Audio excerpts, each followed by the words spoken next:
In case you're wondering, yes, it is possible to make money on YouTube before you actually hit monetization. And we've talked about this a number of times before. We're going to have a guest on in a little while, and we're going to be talking about this, I think, just from a different perspective, one we haven't covered before. And then after that conversation, we're going to be taking your questions, because if you are watching this after the fact, this was a live stream. So thank you for watching this, the recording afterwards. Be sure to subscribe so you don't miss the live portion, and you can get your questions answered by being in the live chat the next time. For those of you who are here, welcome. Thank you for being here. Let's bring on Viper. How's it going? Hello. We're gonna have to talk about this whole no music thing because it's eerie. Yes, it's very. There's like an element of the music of the startup of the streams, how they used to be, where it's like exciting, like it gets you in the mood. And then there's this new strategy we're trying out where we just kind of start, and that's what we lose in the process. So let us know. Let us know if it's taken something away from you as the viewers, not having the upbeat vidIQ kind of music intro that we usually do. That said, thank you all again for being here. So before we bring on our guest, which is going to be about 10 minutes from now, just Viper, tell everybody a little bit about just a few things. We're not going to get into detail, but a few ways that creators are making money before they reach the monetization threshold. All right, this is so interesting because I just had I recorded a Tube Talk episode yesterday with someone who just reached 1,000 subscribers, and we were talking about the ways that she's made money in her journey along the way. And one of the big things, obviously, when you're first starting out, is affiliate marketing. We can go a little bit deeper when JJ gets here, but I'm pretty sure all of you are by now are aware with how affiliate marketing works. You can either sign up for a company if they have a program, or you can reach out to whoever their marketing department is to see if they have an affiliate program. Probably the most popular one right now is Amazon. Basically, what happens is that if you have a product from Amazon that you brought and you make a video or you make some type of social post promoting or talking about that product, you attach a link to that post. And then depending on how many people click the link and buy that product, or with Amazon, even if they click the link and don't buy that product but buy something else off of your link, you still get credit for that. So that is just one of the many ways that you can make money with not having the biggest subscriber count or follower count. Affiliate marketing is huge business. Yes, it is. So we're going to be talking about that and more, and ways you can be kind of preparing to reach monetization. And of course, we're going to talk about getting there as well, as we tend to. But before we get into that, let's while we wait for JJ to get here, let's talk a little bit about vidIQ, not just the live stream you're watching now, but some of the tools that we offer here at vidIQ. I want to show you some of the newer tools that we're working on right now that we're very, very excited about. One of them you can kind of see on the screen working right now. It's our view per hour tool. Now, this is free if you download vidIQ, especially if you use the link down below. We have a 30-day free trial for new customers. This tells you how many views per hour videos are getting across YouTube. So if you were looking for a topic, right, and you were thinking I would really love to do a video on this topic, but is it something that's popular right now? This is a good way to kind of do that research. Yesterday, for example, this might not be the best example, but it just popped in my head. We saw a channel that covered Mega Man, which is an older game. So yeah, Mega Man, I think it's, Mega Man X was there we go.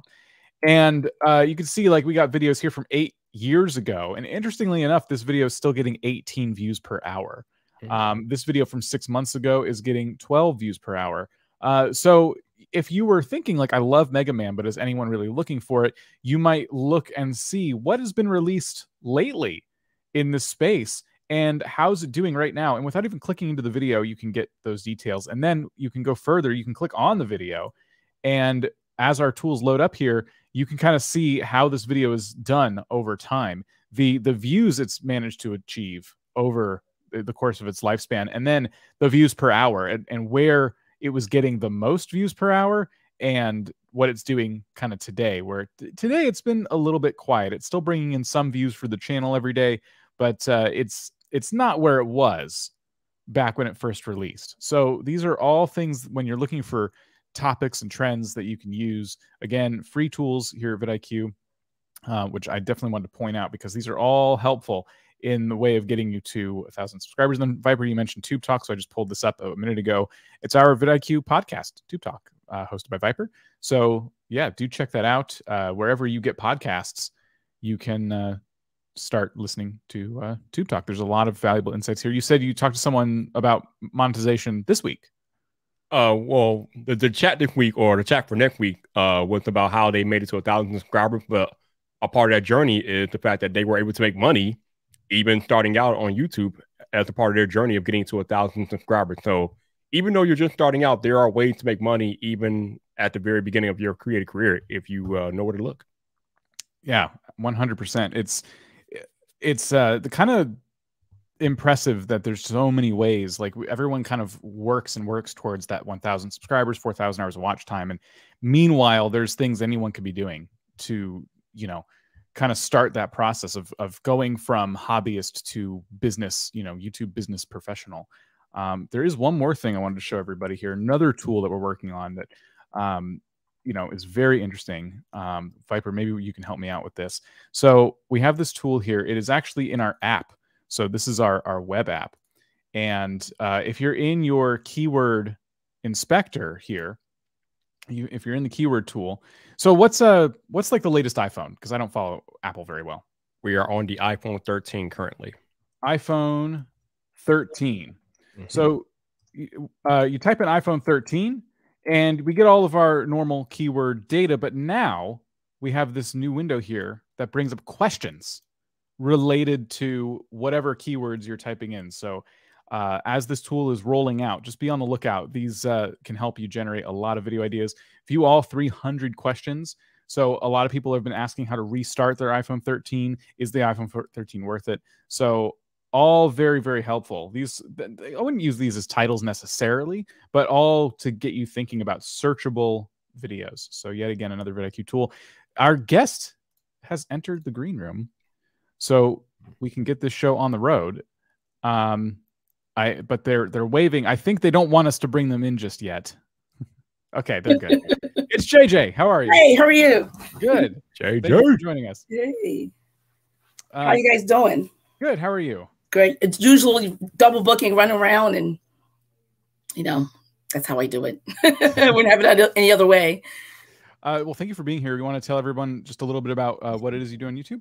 Yeah, sure. So I have a digital marketing channel on YouTube. I started it. It's a 10-year-old channel. Starting in 2020, I decided to focus on Pinterest marketing. So Pinterest, for those of you who don't know, is a digital bookmarking site. It has some social media elements of it, but it's in fact the third largest search engine. It's right behind YouTube. So I help creators on that platform with tips, tricks, and hacks. And recently I decided to branch out and do YouTube growth strategies for YouTubers who are just right behind me. So I have about 2,300, I think, subscribers on my channel. So as I learn things, I share things with my small YouTube community. And then just even more recently, I decided to do more brand deals for small creators, for creators who have less than 5,000, 10K subs, but want to monetize their presence on social media, including YouTube. So that's what I do. And I love it. I really, really enjoy growing. And this whole process, this whole journey has been very fulfilling and just been one of the most hardest, but very rewarding experiences in my life. I've done a lot of things, but I really enjoy being a YouTuber. Yes. Well, thank you so much for being here. I did notice that you had kind of pivoted also to including some YouTube strategy, and it's doing very, very well for your channel. Like this video here in particular doing very well. So congrats on that. And in looking at your channel, that's kind of what inspired the topic of today, which is discussing how creators can start to build the blocks for monetization before they hit 1,000 subscribers, and maybe shortly thereafter as well, because it's not like the AdSense is just the start, right? It doesn't. Right. It's not everything. So what I wanted to ask you first is, and we can talk about these for a bit, and then of course we are going to get to everyone else's questions as well. So as you're listening today, just be writing your questions down. There will be a lengthy Q&A after this portion.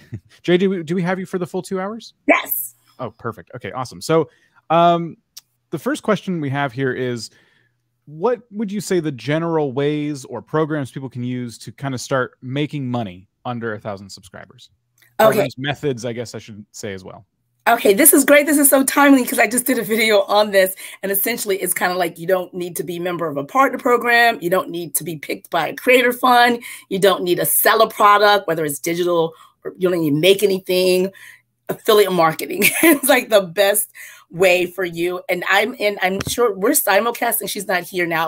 I'm simulcasting this on YouTube, on Clubhouse as well, as where we met each other. And I'm in the room recently, but she just left, was Andrew Christine. I always use her as an example with 5 subscribers. 5 subscribers. She had made her first affiliate sales. She's since made 15,000 and she just crossed the 1,000 subscriber threshold, but she's since made $15,000 from her YouTube channel and she just made $1,000. So she is like my seminal quintessential sort of case study model of that you can do it, and affiliate marketing is the best way to do it. And then the video I just did is just talk about 3 ways that you can do that. Essentially high ticket items, promote products you believe in, because it comes across. There's so many people who just like promote stuff just because they're trying to get the money, and it doesn't look authentic or genuine, and your audience can sense that and they won't buy. So yeah, so affiliate marketing all the way. Hey, JJ. We have people asking in the chat, how does one go about getting into affiliate marketing? Okay, great. So with the affiliate marketing, the greatest thing about 2022 is that there are affiliate marketing platforms being built every single day. Essentially, people and companies are choosing, they know the creator economy is something like $103 billion industry nowadays. So advertisers are shifting their advertising dollar away from just traditional media or even the larger creators, and they're moving into the influencer marketing, essentially targeting people like you guys who are YouTubers who already have an audience and have a influential audience and have what's called, has that, what is that term for the parasocial relationship, where when you start saying something, the audience know you, they like you, they trust you. And so when you make a recommendation, they know that you're going to get it. So if I'm an advertiser, I'm more likely to put my money into influencers versus traditional ads. So because of that, there are a lot of marketing platforms out there.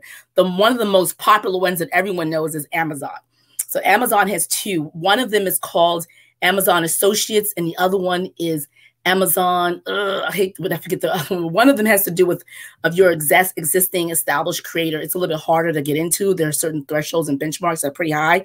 And the other one is kind of, you just have to make some sales and prove to them that you can convert. But that's the most popular one because Amazon sells everything. Yeah. And so you can get a link for anything. Like I sell things that I don't even really sell. Like someone leaves my website and goes to Amazon, starts browsing around, gets up, let the dog out, go cook some dinner for their kid, makes a phone call, comes back, sit down. They're like, oh, wow, I forgot to get some lawn furniture. So they go and buy like $500 worth of lawn furniture. And I'm getting that commission because the Amazon token lasts 2 days. So whatever that person shops, so long as they don't close their browser window, I'm getting the benefit of their sale. And I see it in my commission window, all sorts of odd products. I'm like, whoa, okay. But I'm getting commission on that. So that's why Amazon is the most popular one to do and the ways to go. And then there's just several other ones. If you want me to go into, I can talk about all the other ones that are popular, but there are lots of them out there. And you don't even have to have a blog. You don't even have to done one video. You could actually get into it. There's a story that just a cautionary tale, I guess. And if either of you have any you wanted to share after this, please feel free. But one of my very first forays into affiliate marketing in the gaming space was a company that made products. I'm certainly not going to mention them because they're still around. A company that made third-party gaming products that featured designs and things like that. And I liked what I saw. I liked the products. So all of that stuff was on the up and up. But what I didn't do a very good job of was researching the company. This is a company that prior to learning about them from another creator, I hadn't heard of them before. And so I sign on the affiliate deal. I start pushing their links and everything and make a couple sales. I'm like, yeah, this is awesome. Well, in networking more and more with other creators, I learned through the grapevine that this company had been stealing designs for the products that they were selling. Yeah. And so that was an instant oopsie. And I had to go in and start removing their links. It was a whole thing because that was a very quick turnaround for me to go, nope, all I need is for somebody to see me supporting this company that apparently if I just searched a little bit more, I could have found evidence of this. And I didn't. So that was like my lesson for everybody is like when you're going to join an affiliate program and you're going to, especially for products or services, really doesn't matter. Like do your research, make sure not only do you trust and like this yourself, but if it's a smaller kind of company, it feels like a mom and pop kind of situation, like look into them a little bit harder than you would if you were just buying a product, because you have to stand behind this. It's, you know, it's your audience that you're selling to, and it's the trust that you're building with them that makes you an influencer worth, you know, the time and effort. So just my cautionary tale. Yeah, let me add to that real quick. Dan just brought up a very good point about you as a creator have to stand behind what you present to your audience. So if you are working with a shady company that has been known to have bad relationships in the community and you are out there peddling their product, it's not a good look for you. No. I'm not going to get too deep into it. But also, before I get into this next thing, also, if you're unsure about a company that you might think about or want to work with, talk to your other creators, talk to your fellow creator friends, or reach out to people that you've known that have worked with the company before to get their input. Because I'm not going to go too deep into it, because there's a brand, which I will not name, that kind of did something shady with one of our creator friends who me and Dan know very well. And nobody is not working with the brand anymore. The brand is pretty much DOA in the creator community because they did one of our fellow creators kind of shady. So just understand what's going on. Yeah. And one of the things I say in my video is the first tip is to promote products that you use already. So if you already use it, you already know it. A couple of reasons why. One, you get over that because you would have done the research. You know, most likely you know the product, you know something about the brand. And the second reason, and that authenticity and that genuineness of your recommendation comes true because you can really say, like, I love this coffee. Like, this is the best coffee ever. And I drink this every single day versus like, yeah, buy this coffee. It's the best coffee. And I'm a tea drinker, you know? So yeah. And it's gonna come across like you're lying. You don't. I don't like coffee, but maybe you'll like this coffee. Right. That'll be like me telling y'all to go get Dunkin' Donuts. Y'all be there, be like, "What? Viper? Stop it! You lying." So, JJ, the next question I have for you is, how hard should a creator push their call to action? We're talking about financial gain here, and we're talking about a channel that is relatively new to the space. They've got less than 1,000 subscribers in our kind of imagined scenario here. So how hard should they really be pushing this to their audience? Okay, so here's the thing. I think that you should definitely not have the first few words come out your mouth when you first do a video say like and subscribe to my channel. That's a no-brainer. And if you're doing that for your next video, don't do that if you can, because essentially you haven't. A lot of times, I think between 50 to 80% of the people who are watching your videos, they're seeing you for the first time. They're what's called cold traffic. They don't know you. They bumped into you. YouTube recommended. They did a search. You came up in search. You were next up in the video they just finished watching. So they're new to you. So, and then you haven't provided value. They just see your video for the first time, seeing you, and you're asking for a subscriber. No. And I know some people have, Roberta Blake actually asked this question on Twitter. And so a lot of people said that it's kind of like, it's also insulting that you're asking for something, and people really hold their subscriber, that little subscribe button is like gold. Like they hold that, like that's so valuable. Like I'm not just giving that to anybody. So with that said, I think what you do when you're new is you tell them why they should subscribe. You have an actual reason. What I've been saying and what I'm going to say next, and so I'll give you guys, you guys can steal this. What I have been saying is that if you, after I provide the content, the value, because I am a sit down channel and I do marketing and I do like how-tos and instructional like strategy sort of stuff like that. So I'm providing service versus like entertaining or just cooking or, you know, or doing something else or gaming or, you know, like that.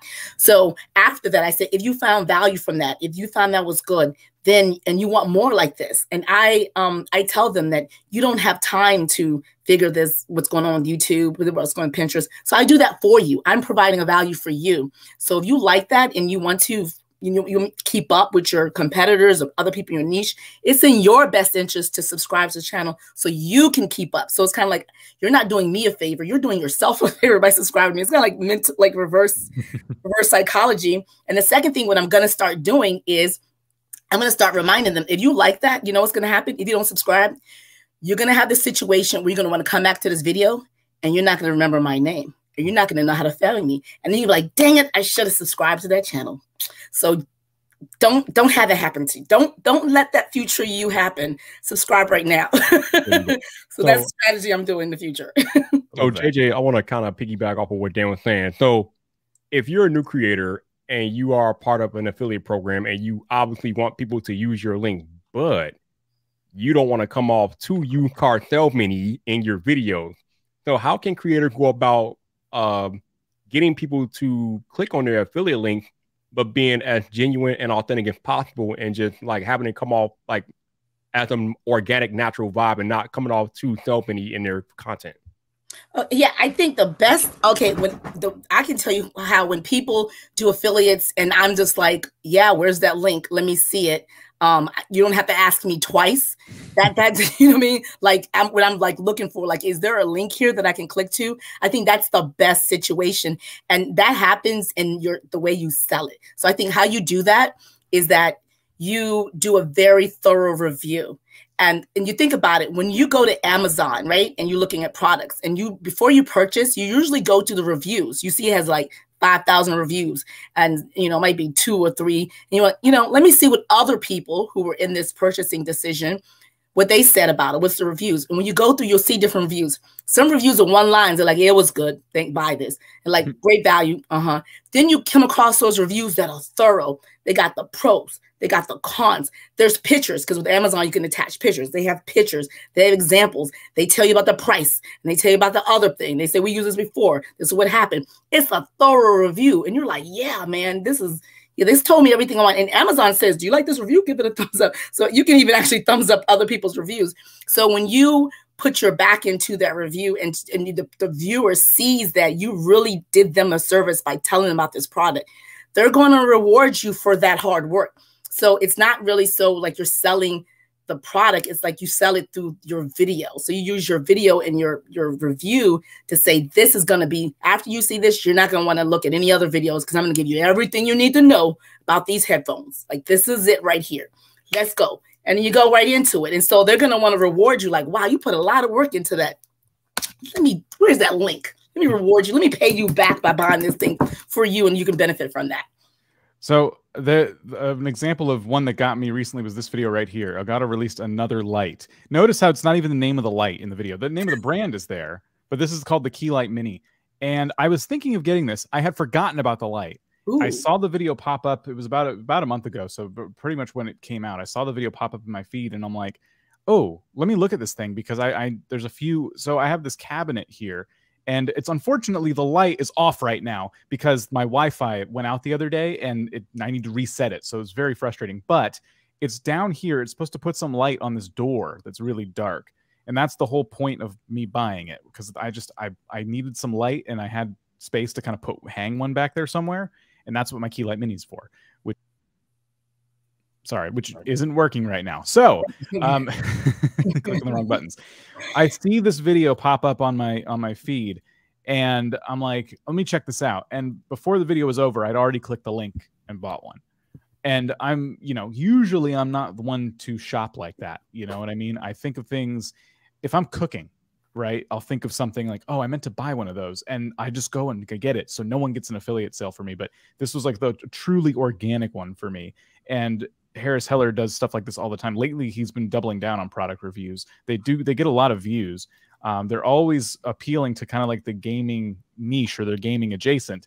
And I imagine his affiliate sales are through the roof right now because of how many of these reviews he's been doing. I know, like, for example, Rob bought this microphone. I don't know if he still has it, but I know he bought one of these. This video is viewed, so it might have been exactly from that video. Yeah, that's my example from that. So, Dan, the question then becomes, what was it about that particular video that made you buy that light right then and there? It's just straight to the point, right? Like, it's a 5-minute video about something I kind of already needed anyway, something I was kind of already looking for. And the nice thing about that review is I wasn't searching for the review, but I do watch that channel regularly. And it was just one of the latest videos. Like, here, you haven't watched Harris in a while. Here you go. And yeah, okay, great. Like, I'm looking for one of these. I had forgotten I wanted one. I was using a battery operated light that I'd turn on, myself, and the rig I had hooked up for it was very finicky. And I'm like, I need something that's a little more streamlined, because I have everything hooked up to my Stream Deck. So I can turn off my lights like that. So I wanted to like, oh, it'd be so cool if that light was also remote controlled. Hey, Elgato makes one and you forgot all about it, you dummy. Here's a video.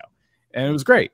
So I appreciated the breakdown, and what I was looking for in that particular video were the features. Like, I need to know everything about this light before I buy it, and I don't feel like reading through reviews. I already use a lot of their products, so I'm good there. So I was the target audience. And I guess that's what I'm trying to get to, is the importance of being somebody who, if you're going to do this, if you're going to review products on your channel in hopes of getting affiliate sales, they should be in your target audience. You have to, this is why it's so important to know your audience. So that kind of brings me to my next question then. Actually, it brings me to my last question. I'll just skip the other one. So should you, under 1,000 subscribers, and we might all have different takes here, should you really be focused on this while you're under 1,000 subscribers? Should the money aspect of YouTube be top of mind right now? What is everyone's thoughts on that? I kind of feel like it's up to the individual. For me, my focus was on building the community and the audience. I wasn't really focusing on affiliates at the time because, I mean, I just feel like, who am I, you know, as a newer creator starting out, who am I to try to sell you something when I don't even have a reputation yet? It's like I talk about when you are reaching out for collab. When somebody comes to check you out, they want to make sure that you have a body of work. So I kind of feel like I need a body of work before I try to sell something to you. I need to build a level of trust with my audience before I can try to push a product on them. So I was more concerned about building the community first and just getting videos out there before I started worrying about trying to make affiliate stuff. I like that. I really do love that, Viper. I think that's the most important thing, because there's immediate instant gratification and then there's longevity, you know? And I think you are more likely to be a better and grow as a creator if you focus on curating the audience and a community, more so than just going it for the quick buck. And we find a lot of people come through the Clubhouse rooms and just other spaces, and they really just want to make money. And they see the large creators and the YouTubers, and they're, you know, they want to emulate, they want that lifestyle, and they want that money, and they want everything they have. And so they want to accelerate it without really doing the work that you did, Viper, in terms of building a community. And I think the people who build a community first are going to last the longest. That being said, I do think that you can do what's called, you can test the waters. And so you don't focus only on affiliate marketing, but when you have the opportunity and you realize you're starting to grow and the channel of a video may blow up, you can, after it starts blowing up, like, hold up, let me start adding some affiliate links in this description box real quick while it's blowing up, because you just don't know which one's going to blow up, especially for shorts and things like that or whatever. So that's one option to, you know, do it after the fact. And the second thing is that if after you start doing your videos, you start reading the comments and the people are saying, where'd you get that shirt from? You know, oh, I love that sign in the back. Where'd you get that sign from? And you know, you can start saying, okay, I'll put it in my description box or whatever like that. Or in future videos, you can actually say, if you like anything in here below in the box, I have the products. If you like the light, the people saying your light quality is so good. That camera, what camera are you using for your videos to come out that great? You can start telling people, if you like anything, you like this camera, it's in the box below. And that's where you have your affiliate links. And so not necessarily being the focus of it, but realizing, wait, I can monetize some of the stuff that I have that people are looking at anyway, and they want to purchase, so why not, you know? So not being the focus, I really do think the most important thing is building a community in the audience and developing your craft. I think that might be 1 and 2, like being a better creator, actually. Yeah. So developing your audience, your community. So I think we're all on the same page there, because I was going to say, like, going back to what I was talking about with the Harris Heller situation, like knowing your target audience is probably the most important thing. Beyond, it doesn't matter the subscriber count, it doesn't matter how many views you're getting. Like, if you understand where your content is going, who it's supposed to be for, right. Because if we're about to get into Q&A in a second, and if the questions you're thinking of asking involve like, but how do I know what products are right for my audience? Then that's the wrong question. It's time to sit down and try and figure out who your audience is in the first place. Because once you know who those folks are, it's really, really simple to think about things that they're using, because you are using them. Like your catering, basically your content, your personality shines through in your content. You're catering to them, and it's likely you're using this stuff already. And so you're trying to entice the same people who are into the same things you are into purchasing something that they already kind of need. Like, my light that doesn't work. Yep. I before we get into Q&A, I want to just hit on a couple of ways that creators can make money under 1,000 subscribers. There's a whole litany of things that you all can do out here, but I'll just touch on a few of them. Merch. We don't really talk about merch much, but you guys can make merch. I kind of got lucky when I made my first piece of merch because it was suggested to me by my community. There was a certain word that I kept saying in my videos that kind of caught on with my viewers, and they were like, Viper, you need to make a shirt out of this. So I ended up making a shirt out of it, and that's how I made my first piece of merch. So you got merch things. You can set up things like buy me a coffee or Patreon where people can donate to you. Now, again, that might not be something you want to do when you're first starting out, but you might want to build that relationship with your community first, and then think about building out a Patreon or buy me a coffee. Because if you do a Patreon, that means you got to provide some extra content on top of what you're already doing if you want to give your audience a good value out of that. Also, we don't really talk about this much here, but you can make content for brands. I think a lot of creators feel like they have to have a specific number of subscribers or followers to get brand deals. Not really. If you volunteer, or if not volunteer, but if you pitch brands about making content for their channels, they will pay you to do that, literally. So you don't have to worry about how many subscribers or followers you have when your content is going to ultimately end up on the brand content channels anyway. So that's another way to go about it. Also, here's another one that we don't talk about a lot. This is not going to make you any money in the short term, but it can definitely make you a boatload in the long term, and that is accumulating data. And a lot of that can be done by affiliate marketing. If you have the data that you could show brands that when you promote such and such product, you are selling out the Amazon stores or whatever store that sell that product. That is data that you could take and negotiate for good paying brand deals down the road if you have the data. So when you're first starting out, it's not always about money. Sometimes it's about accumulating that data so you can show your value and your worth so you can get paid in the long run. And here's another one that a lot of y'all may or may not agree with. Work for free now so you can get paid later. Let me repeat that because some of y'all don't understand it. Y'all frown your nose up at this.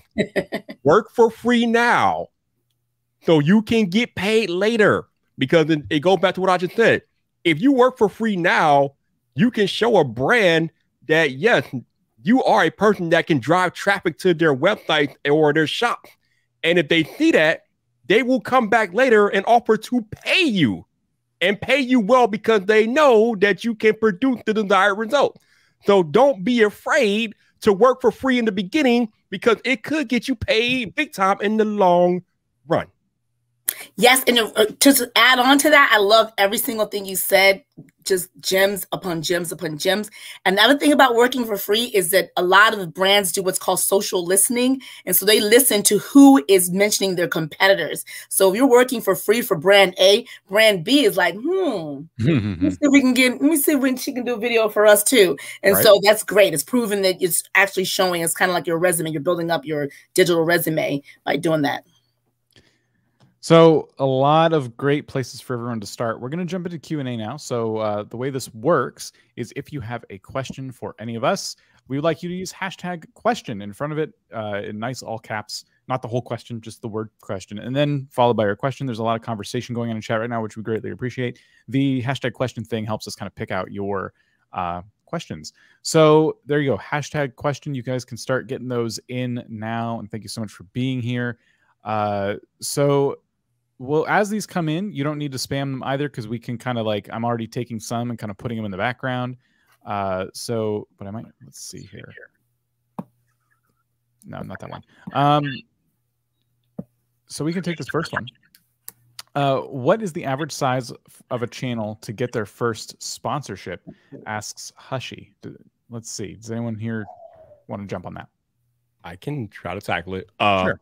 This is a good question, because we always measure things by a specific number or a timetable, and in content creation, those things just don't exist. There's no guideline. There's no set number, no timetable. I know somebody who got a brand deal with 600 subscribers. It's just all about the niche and the value that you can offer to a brand. If you have value that you can offer, brands will pay you for that value. So it's just you as the creator knowing what you can offer and knowing your worth. That's the other thing that we need to really, really focus on, or you as a creator need to focus on, knowing your worth. Don't let these brands sell you short, because they will in a heartbeat. So this is what I was highlighting earlier when I told you all, if you don't know how much to charge a brand, reach out to your other creators who have been doing it for a longer period of time. They are willing to help you, because here's the thing. I don't care who it is, if it's the biggest creator or the smaller creator, they do not want other creators to get sold short because it messes it up for all of us. Okay. Yep.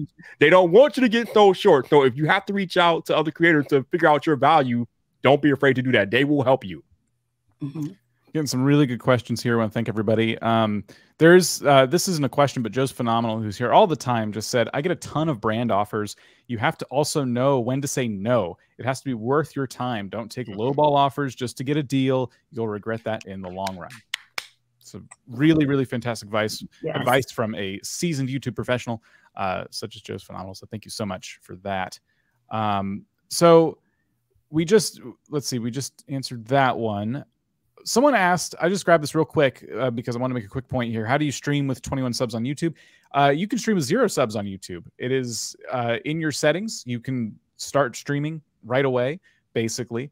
I actually have a friend who started a new channel, and when they went to stream, they realized they had to like wait 24 hours to be approved to use the feature. So when you start a new channel, if you're planning on streaming, go and try to set up a live stream right away, and it'll tell you can't. And then go into your channel settings where you can see what features you have enabled and follow the instructions to enable live streaming as well, because you have to kind of make some videos and things like that before YouTube trusts you. But there's ways around that too. You got to basically apply for it within your YouTube settings. This is something that I went through recently with a new channel I was playing with, and my friend just went through it again. So it doesn't matter how many subscribers you have, you can start streaming right away.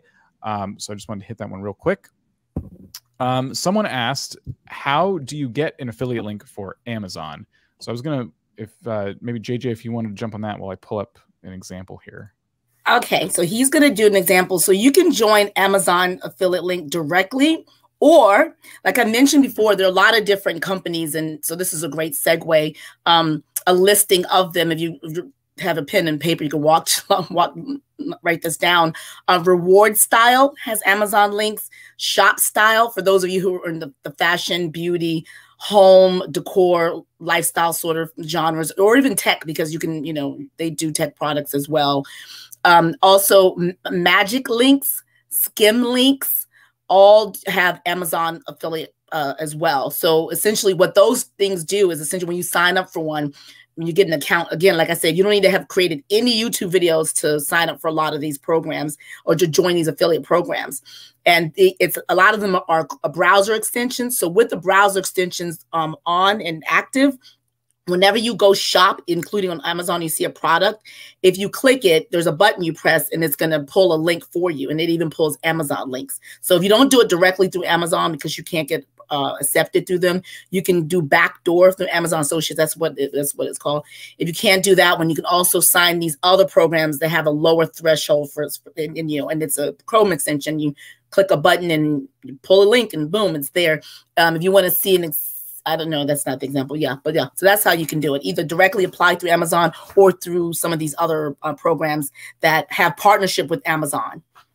Okay, I'm gonna jump on this question from Kelsey right quick because they kind of draws into what we were just talking about. Actually, you can still directly link to an Amazon product. They just changed the way you do it. So the way that you do it now, it's probably the easiest way is if you have a mobile device. If you go to that product page on the mobile device, there should be a share button or whatever on that mobile device on that product page, and there you can find a link that will give you the link to put on your video or your website or whatever, and then that will allow you to have people link directly to that product, and you can get the credit for that. I don't know why they changed it to Amazon. So we got one here, and I don't know if there's like a catalog of these, but we might all have different takes on this. Where can I find brands hiring video creators? And my answer to this is because I haven't sought out many myself, I would say that first I would be looking at brands that you like.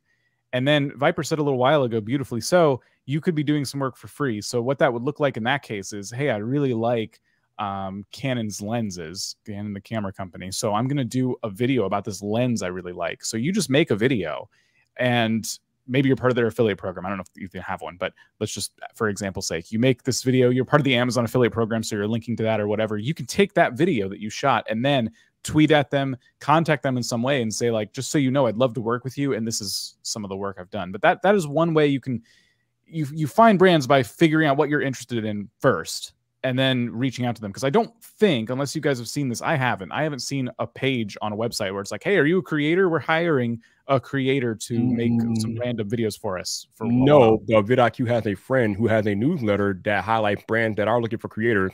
His name is Justin Moore. I think he goes by Creator Wizard on Twitter. Okay. So you search Creator Wizard on Twitter.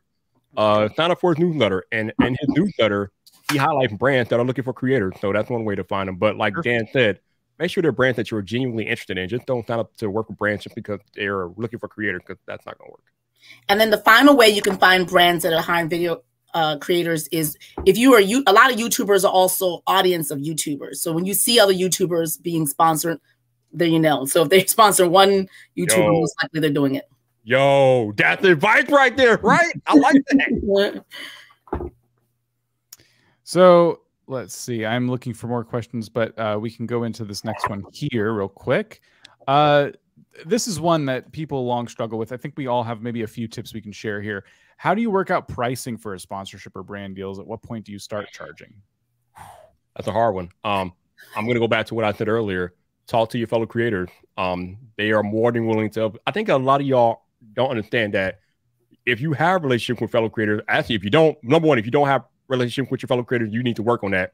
But they will, even the creators that you might not know or be aware of, if you reach out, they probably will be willing to help you. Because again, we as creators, we don't want to see each other get so short because it makes it bad for all of us. So there are a ton of creators that are out there that are more than willing to help you figure out what your value is and how much you should charge, because nobody wants to see creators get so short. It is a bad look for all of us, and we ain't got time for all that. So just reach out to your fellow creators, and they will help you with that stuff.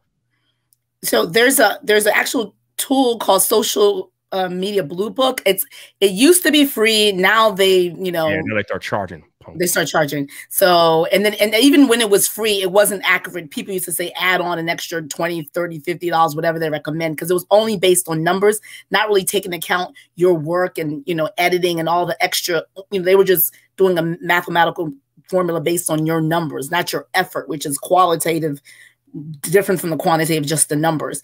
I don't know. I can't recommend them. I don't even use them anymore. So I just let y'all know that's an option out there. A second thing, I'm come from the blogging world before I started doing YouTube. So I've been like a 10-year blogging blogger. And so our community is a little more established than the YouTuber community because we've been doing it, it's not as popular anymore. But what we do in that community, and you can try as well, is if a brand contacts you specifically, you can ask them what their budget is. That kind of only works when they reach out to you. It's harder when you go and be like, hey, how much money you got for me? You can't do that. but if they reach out to you and say they're interested and say, what's your rate? You can reply back and say, what's your budget? And the reason why some people say do that, and that's like the prevailing thought, is that sometimes you undervalue yourself like 5%. We just don't know how much we're worth. And you may say, $250. Meanwhile, their budget was $1,000. And they're like, okay, great, we'll take it. And so if you say, what's your budget? And they say, our budget's $1,000. And then now you've gotten yourself an extra $750 you wouldn't have gotten had you just threw out your number first. And then the other question about at what point do you start charging? I don't know if you were on this video when I said I know someone who charged at $5. At 5 subscribers, and she started actually monetizing at 5 subscribers. And it's not about whether or not you have a lot of subscribers. It's about the audience. So the person who did the five subscribers, the reason why she was able to do that is because what vidIQ does, and here's a little plug for vidIQ, it helps you with the keyword tools. It helps you identify video content that has a high search volume but low competition, meaning there's not a lot of channels. So if you're one of 3 channels that is talking about one specific product that the brand has, and you have an amazing, again, review of that product, and you're making affiliate sales, and you're making money for that company with your 5 subscribers because you're one of 3 videos promoting their water bottle. So they're making money off of you. So it doesn't matter if you're 5 subscribers. Look at the views in the video. Look how much money you've been making selling their product. You can now say, hey, let's go in together on this. And the woman who I always give an example of, she actually became a brand ambassador for them, doing commercials for them, doing like brand deals off of them. But it's all about that number. If you're providing value or service that it's not a lot of competition, it's just you out there doing it. So all right. So let me give you the perfect example of how this works. So you got JJ up here, who is the Pinterest queen. You got Viper, the man about tech. If a company has an iPhone accessory that they want to sell to the masses, right? They want to sell it to as many people as they can. let's say JJ has 50,000 followers and Viper has like 10. It's probably going to behoove the company more to go to Viper with my 10 than JJ with her 50,000 because chances are the Pinterest audience is not going to have much interest in an iPhone accessory. Whereas me and my audience, even though they're 10 deep, they're 10 deep strong and they have interest in the iPhone accessory. So that's how you all have to think about this. That's how brands think about it. It's all about knowing your target audience and what they want and what they need. And you as a creator recognizing what value your audience holds for the brand. So if you can recognize that, you can make yourself a nice chunk of money if you understand how to work with that.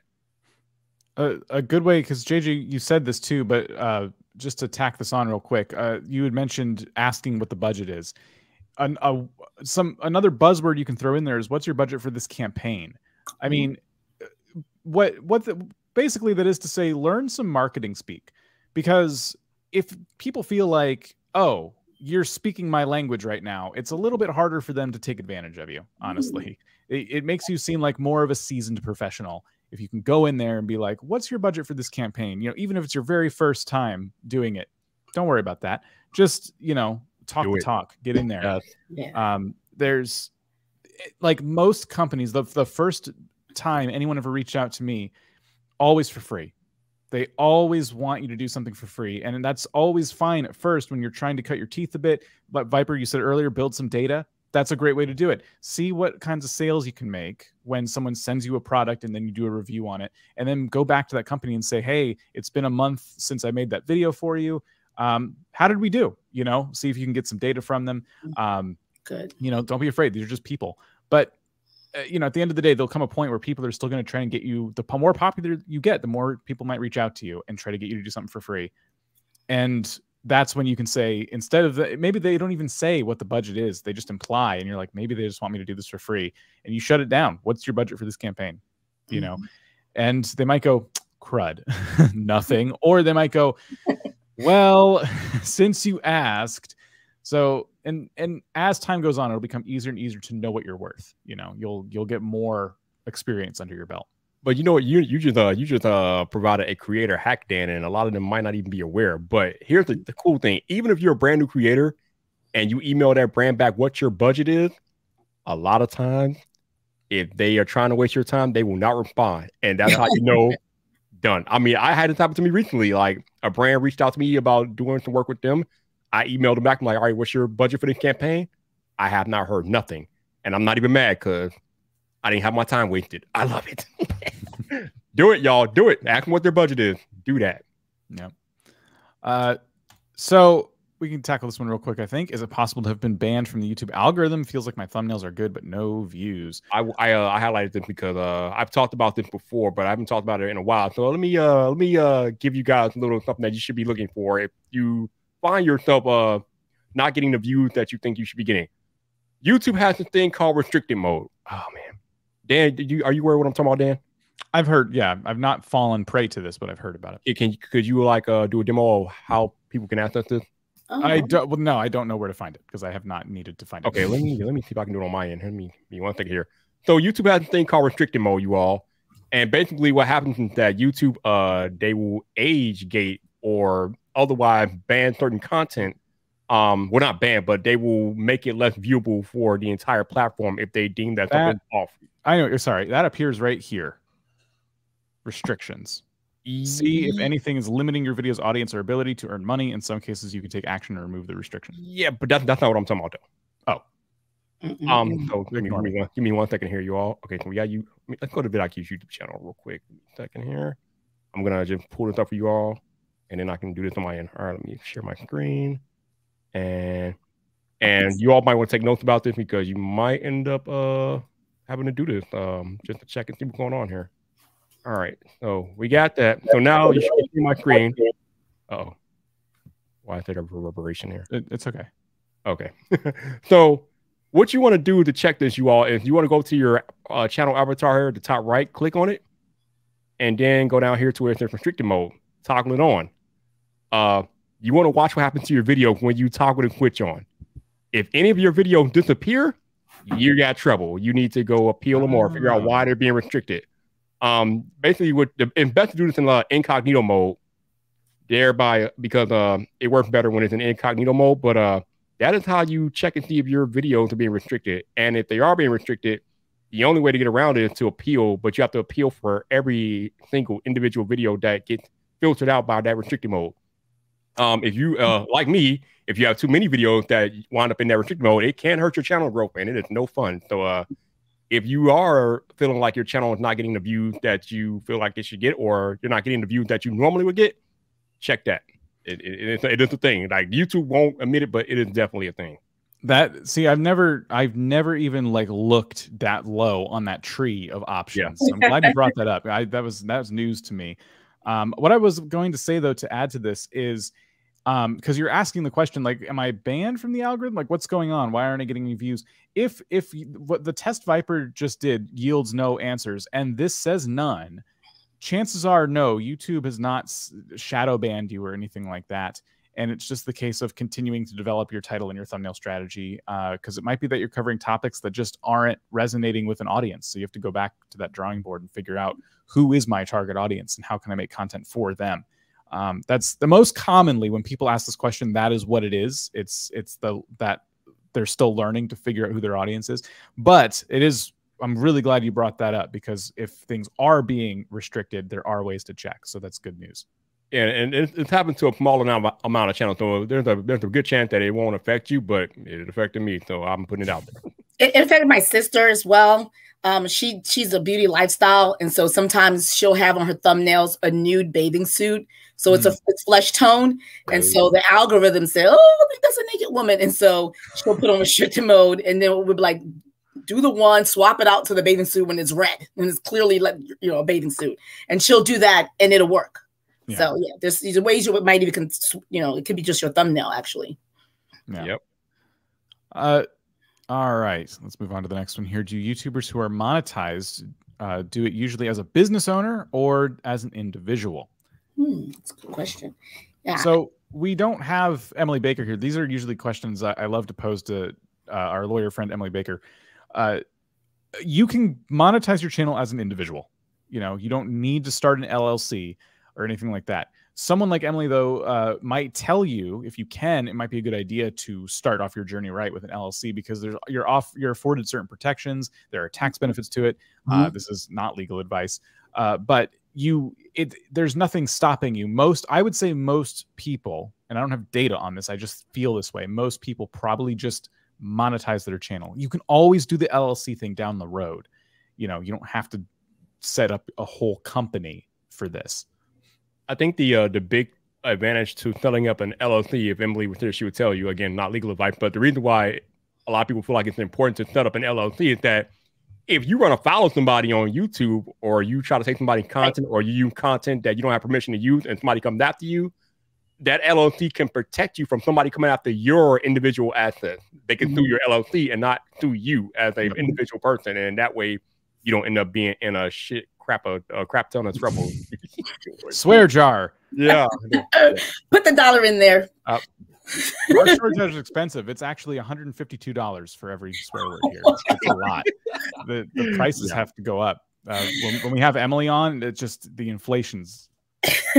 Dan, do you remember what the fine was going to be, or what the fine is if a creator violates COPPA, whatever it's called? I don't. It's been so long since we've been away from that. I don't. With the Children Online Privacy Protection Act, that one. Yeah. Oh, wow. I think it's like $40,000. Yes. So if you get caught in that, you don't want them coming after $40,000 of your money. You want that coming through your LLC if you get hung up in that. So that's why they say set up an LLC. Yeah, little known fact, when the Congress was legislating COPPA and with the FTC, I was actually working as a lawyer doing that sort of stuff. So I'm really, really familiar with Children's Online Privacy and Protection Act.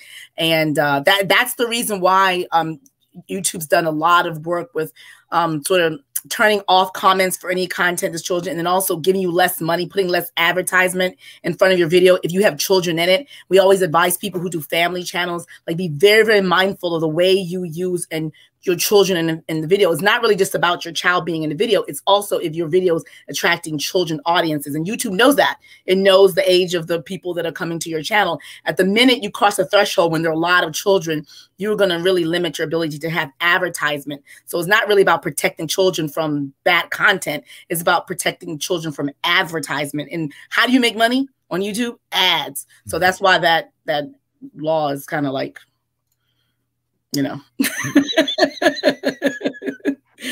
But yeah, I agree. I agree. You can do as a business. The LLC is really great from the suing perspective, and then also for tax benefits. Like you don't realize it until you get an LLC and you go do your tax. You're like, wow, you can write off so many different things. I mean, you know, you get a tax professional and things like that to let you know what the limits and caps are. But yeah, so you can do the business. Does chaptering video timelines reduce average view duration? So this is when you add chapters. This is a good question to your description. Yeah, I think we all want to chat about this a bit. Yeah. Go ahead, JJ. You can. Oh yeah. I love chaptering. I do chapters. There's so many great reasons for chapters, and it's kind of like now it's like I'm all about chapters. Here's why. I'm so excited about them. Couple of reasons why chapters are great. Because YouTube is owned by Google, and a lot of people don't necessarily come to YouTube when they want to search. They'll go to Google first. So actually now YouTube and Google works together. So if someone in Google asks a question and the answer is in one of your chapters in your YouTube video, Google will pull your chapter up and stick it in front of them. And so you have an opportunity for your, you know, when you look at your analytics, you'll see this is working. You're going to see some traffic coming straight from Google search, but it's because the chapters help actually. And the videos that have the chapters will percolate. So there may be a creator, a YouTuber who has more subscribers, more views than you on the same content, but they haven't done the chapters. Your chapter helps you leapfrog them in Google search. So that's why I'm all about the chapters for one. The second reason, I'll let Viper and Dan, you know, add some, because they're probably going to say the same thing I'm going to say. The second reason why I love chapters is because it actually helps your audience. And you talk about, you know, we're always concerned. We're so selfish, not meaning that to be, you know, being mean or anything like that, but we just want what we want. We want our views up. We want subs. We want subscribers. We want money. We don't think about the user. Sometimes I come to your video and I can skip step 1, 2, and 3 because that's not my issue. I need to get to like, how do I brine this chicken? I already know about the seasoning and the washing it part. Like, how do I get the brining part? Let me skip ahead. So the value you adding by adding chapters, you allow me who don't need the first part to skip ahead. And then what happens is I might go back. I want to go to your part that I need to know. And I'm like, okay, oh, wait a minute. When that brown season come back, then I can skip around and things like that. And you've provided more value and you made me more likely to watch the rest of the video or subscribe to your channel because you've given me the value of allowing me to skip around to the part that I need to get. So if you think of it that way versus like, I want people to watch all of my video content. All of JJ out here stealing my thunder. That was what I was about to say. Man, you should have gone first. It is so true. Like I used to think when YouTube first introduced chapters, I had the same thought process as JJ. I don't want to put chapters in my video. I want y'all to watch the entire video. But again, as I tell you guys all the time, sometimes you have to step back and think about things from a viewer perspective. So, as JJ eloquently highlighted there, if you're a viewer, if I'm a viewer and I come to your channel and you have your chapters laid out and I could just go to a particular section and get the answer that I want, that showed me as a viewer that you, the creator, value my time. And I'm much more likely to rock with you on your other videos and your channel as a whole, because I know that you as the creator value me as the viewer. So that's how I look at it. What they call that at YouTube itself is audience satisfaction or viewer satisfaction. And this is a term YouTube has thrown around in their videos. This is something that is measured from what we can tell. YouTube is measuring the satisfaction of the viewers of your videos. So yes, to answer your question, yes, I think mathematically speaking, it will reduce the average view duration. Like if someone starts at the beginning of your video and scrolls through your chapters and sees the one they're looking for and they skip a chunk of your video and watch the rest, that affected your average view duration. But you know what it didn't do? It didn't have the person click away and never to return, even though you answered their question. You made a chapter. It was clear that you were addressing the point that they were specifically looking for. But voila, now they watched a portion of your video where they might not have watched any at all. and you have left somebody satisfied. And YouTube measures these things. It can tell if you're leaving behind satisfied viewers after in the wake of your content, and this can only help you grow. So I think there was a time where YouTube weighed average view duration a lot heavier than it does now. I think audience satisfaction is way more heavily weighed than average view duration. I mean, YouTube won't tell us. It's just theories. Yeah, y'all. I'm pretty sure we've all gotten those surveys after you watch a video. How satisfied are you? I mean, they're literally using that satisfaction algorithm to figure out whether or not you are good people for the viewers. Yep. I've had those. So what I wanted to show you is this is what the chapters on one of our latest videos look like. This is how you have to format them if you want them to show up. You have to start with 0:00. Yep. From there, though, you can type whatever you want. So I think this was Rob's doing. He went and put hyphens. You don't need to do that. So another example of how this could work is 0:00 and then the perfect Rick roll. And that also works, but Rob wanted it to look a certain way in the description, so added hyphens. But it's as simple as that. There's a few rules. You have to put 0:00 for the first one, no matter what. You have to have at least 3 chapters, and I think there's also a rule about how long between your first chapter and your second, but I don't know. That's a little more hazy to me. So in this case, I think it's like maybe 20, 30 seconds. So this would be fine, like 110. But I could be, that last one I'm not completely sure on. But I just wanted to show you real quick how those actually work, because it's a little confusing for people. But you don't need chapters in every video. If they're 30 seconds long, there's no point. But like for a 7-minute video with a lot of different points, and then my last my last hack for you on this, don't waste a chapter on the words intro or outro. Creators do this all the time. I do. And it's tempting, right? Like it's easy. This is the intro. Let's say you had an alternative for your video title. I would use that as the first chapter instead of the word intro, because like you said, JJ, these are searchable, and you kind of burn a potential search term if you just use the word intro. Right. So creators do it all the time, and it's something that another creator, I think it was maybe Nate from Channel Makers, pointed this out, and I had been doing intro for a while, and I'm like, oh my gosh, that's so smart. So ever since, I've been trying to spread that word. Okay, good. So I don't feel so bad. Like, that's funny. I did. I think everyone kind of starts that way. Sorry, I didn't mean to insult anybody, for sure. No, I don't care.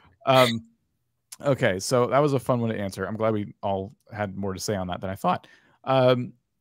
So we have one here from Not Just Someone Live. It says, should you even try to make money before 1,000 subscribers? Does it make sense overall, or should you focus your time on building a community, quality, etc.?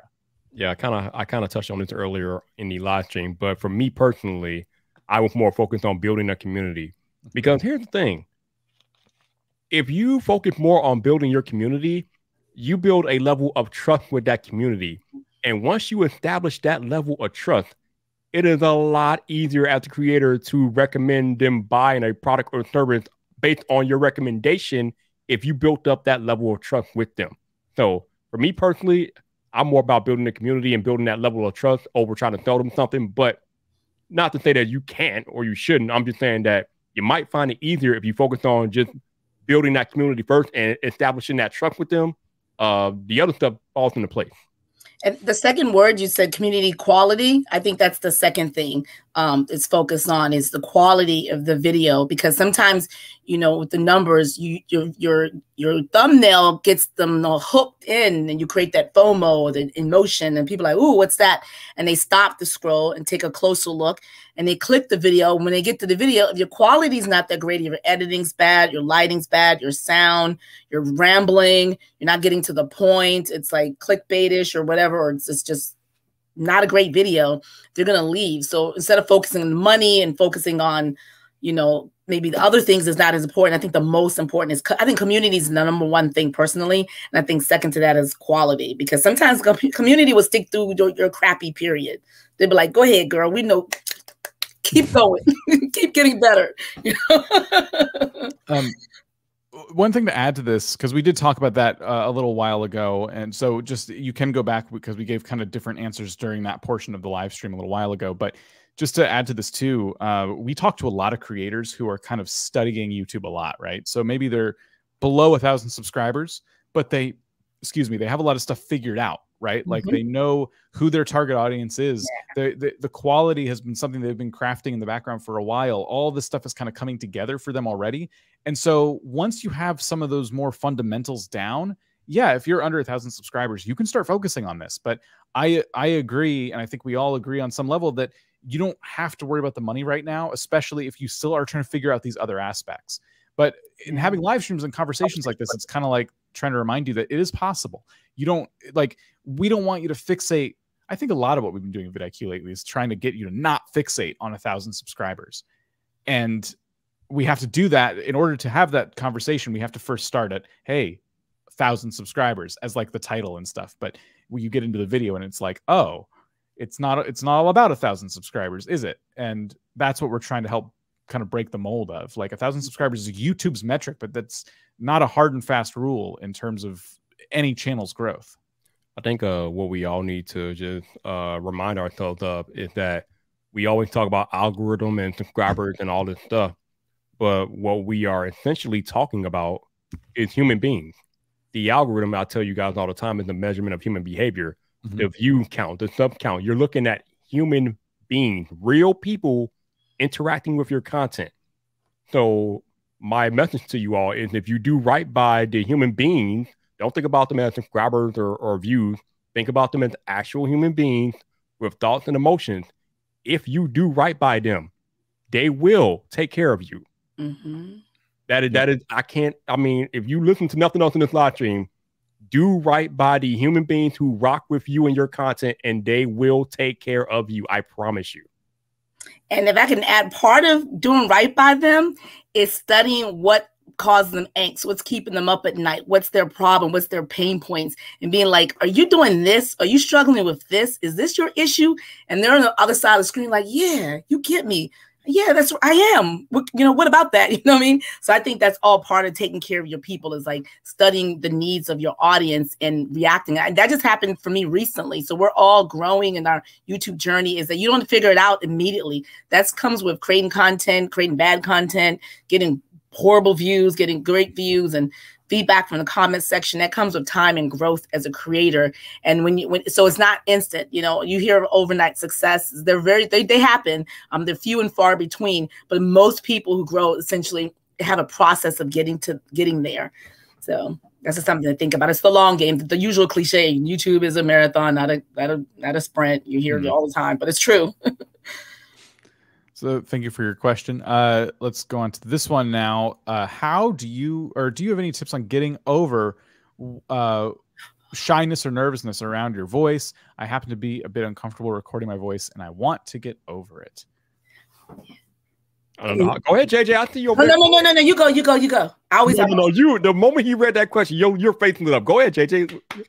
Okay. Okay, great. Yeah. That's so great, because I don't like the sound of my voice either. So did you say they don't like the sound of your voice, or they're uncomfortable? I thought you were saying you don't like the sound of your voice. Like, me too.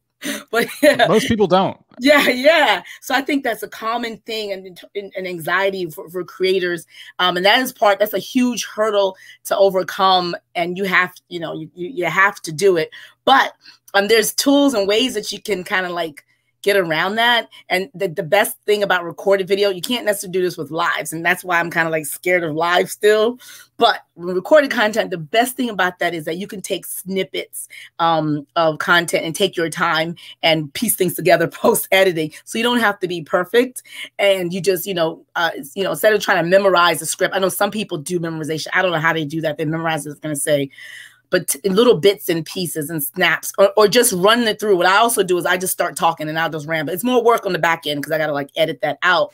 But then you're more comfortable and you're okay. It's okay if you mess up. It's okay if you slip up. It's okay if you say or you stumble, because you know that doesn't have to be in the final product. So I know that deals with the question about just being nervous around your voice. Is just like, keep talking, keep going, just do it. Just keep going, keep going. And you can edit out anything you don't feel comfortable about in the end. And the other answer to that is you can read stuff. There's faceless channels where I don't know what channel you're doing, but people who do that, you're not on camera.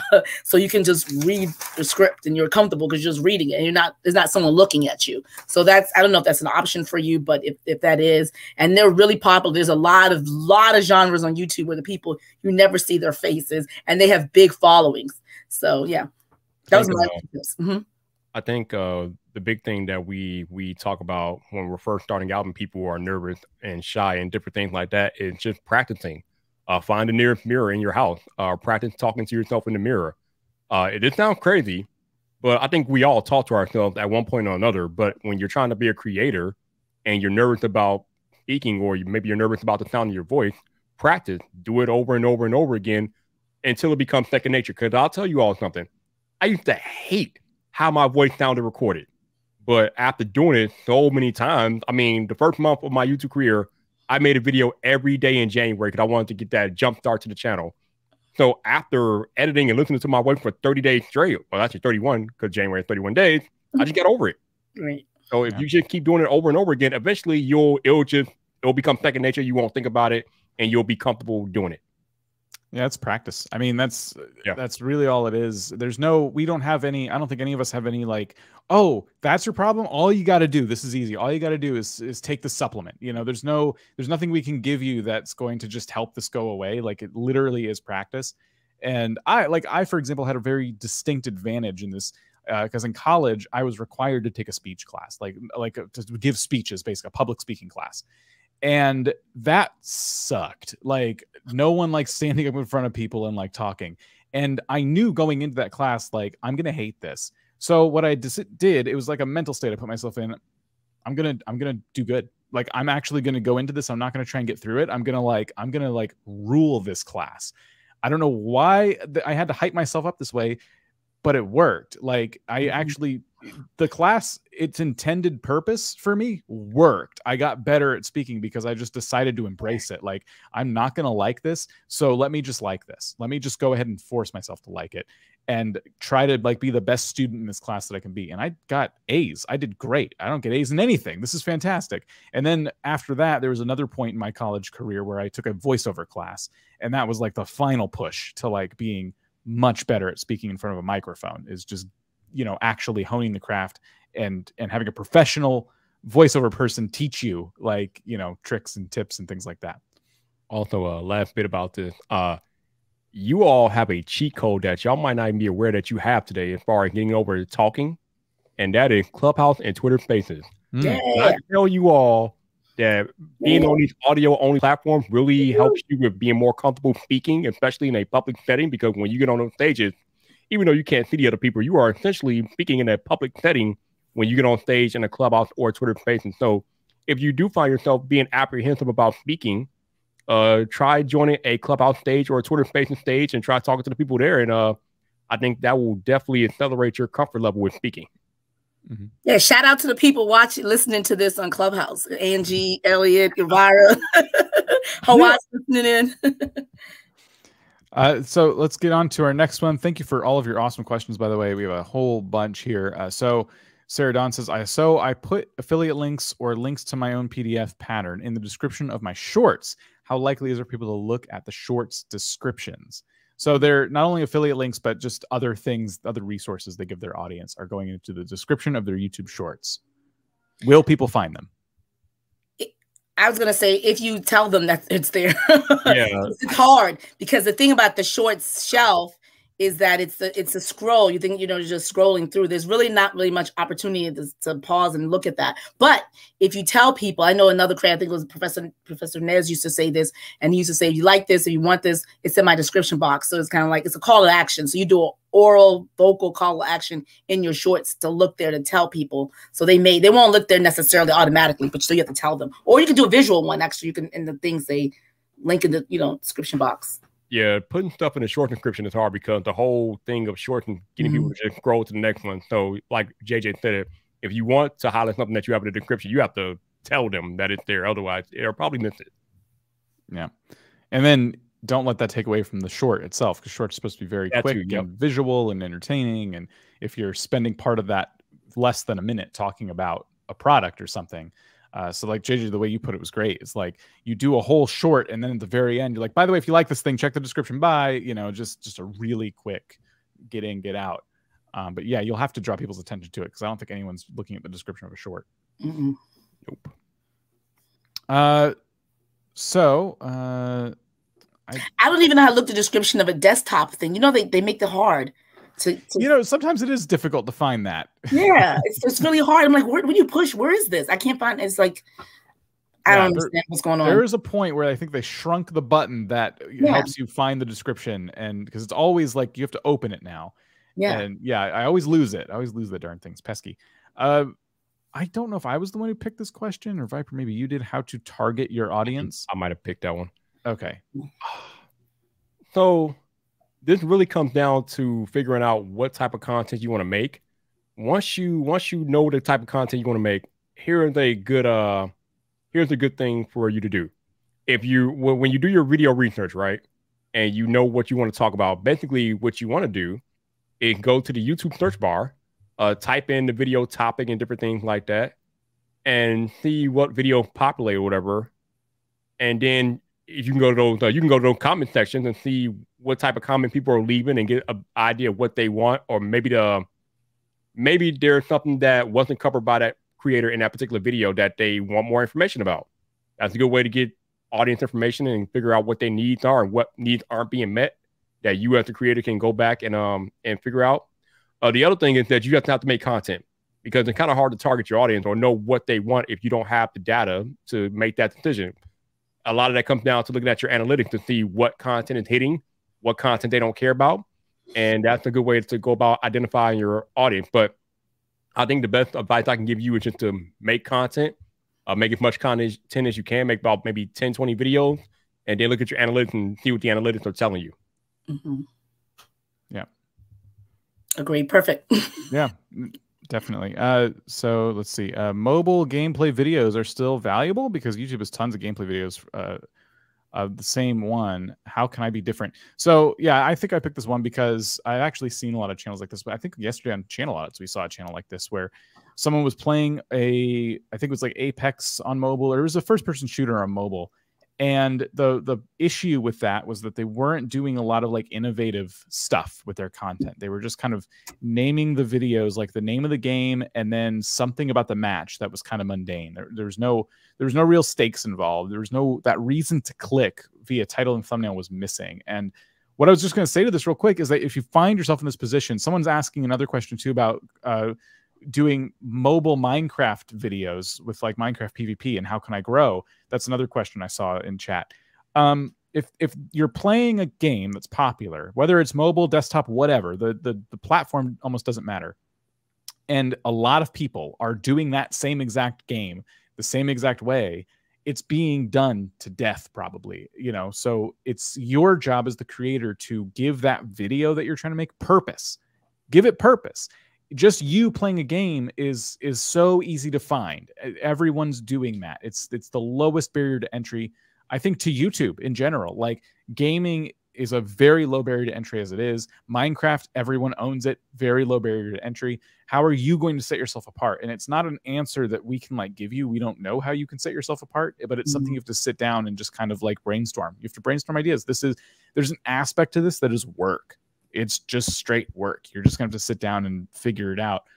And the creators that we've seen grow today playing games like that are super popular like Minecraft are doing that work. You can still grow a channel from 0 subscribers to over 1 million even today if you have a solid content strategy and you're finding a new way to approach Minecraft that it's unique and it's valuable to an audience. It's entertaining. It's whatever it needs to be. And that's just where the creativity comes in. And it's unfortunately that simple for us to answer, but that difficult to achieve at the same time. Next question is all yours. Lights in here. That's all right. You want me to do this one too? So is there an advantage having the community tab at 500 subscribers? Yeah, I love the community tab. I probably did pick this one. So the community tab was now available to creators at 500 subscribers. It usually takes a week or two to actually like get access to it. Once you have it, you can be communicating with your audience on a new basically a new platform built within YouTube itself. So let me just pull up ours real quick and show you kind of how you can best utilize the community tab. Oh yeah, discard changes here. So let's go to our channel. Let's click on community tab so you can see what the heck we're talking about. And like today, for example, have you made money on YouTube before reaching 1,000 subscribers? And then we even have a link to this live stream. So we posted this a couple hours ago, and people voted on a very, very simple poll, and they were encouraged to click this link and learn more about it. So this is, if you're ever going to push anybody to your content via the community tab, this is one way you can do it. I wouldn't do it any other way.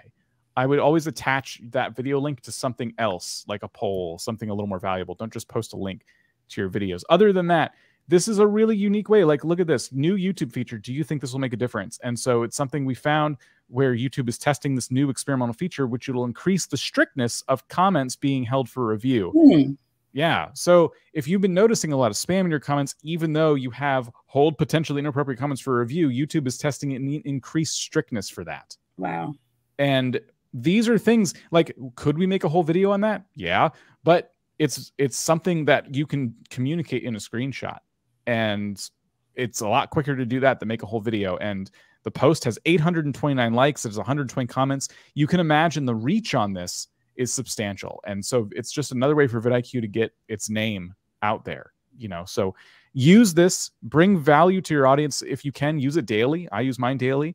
And don't just use it to spam promote stuff. Like those don't travel very far, but you can get thousands of votes by asking your audience a question, you know, that is related to the topic you cover on YouTube.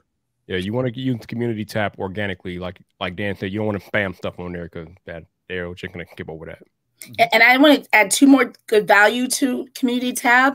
The first value is that it's a great tool to use when you have a period of time when you can't create because you're an accountant, it's accountant season. If you're in school, you're in final season. So you don't have time to create video. So that helps you keep engaging with your community. I mean, and keep showing up, at least a minimum of having a community tab. And I like to use it so like in case you missed it. And I would never spam. I would never click the video, even though you have the option to do a poll, an image, and you have 4 images you can do if you do it on desktop. I don't know if you guys know that, or a video. I don't ever recommend doing a video. I just don't think it reaches farther. I think it's better to take either a thumbnail or some engaging sort of image and then have a link to the video inside the caption and give them a reason to click the link versus just having the video. So that's the first thing, is that you can use it to keep your audience engaged. And the second thing is that it goes to non-subscribers. So you're not just talking to your community. And Hawad famously did a poll on this, and she said, can you see this? Yes, I'm a subscriber. No, I'm not a subscriber. And she had more people say, no, I can click the no, I'm not a subscriber, but I'm seeing this. So that was her test, that her community tab was going further. She was reaching non-followers and non-subscribers than actual subscribers. So that's a great thing, because we want to get those people in our tribe. So yes, that's the second benefit to using the community tab. It could be a tool of getting new subscribers. Mm-hmm. We've been testing this a little bit by just interacting with community tab posts from channels that pop up. I think YouTube's algorithm for the community tab is just a little bit different than videos. So you'll get stuff that pops up from channels you've never seen before. Yeah. And I think in our tests, like there were instances where if we interacted with enough community posts, eventually YouTube pushed us a video. And so, again, YouTube doesn't necessarily tell us these things. We just have to kind of play around and see if it, you know, influences anything.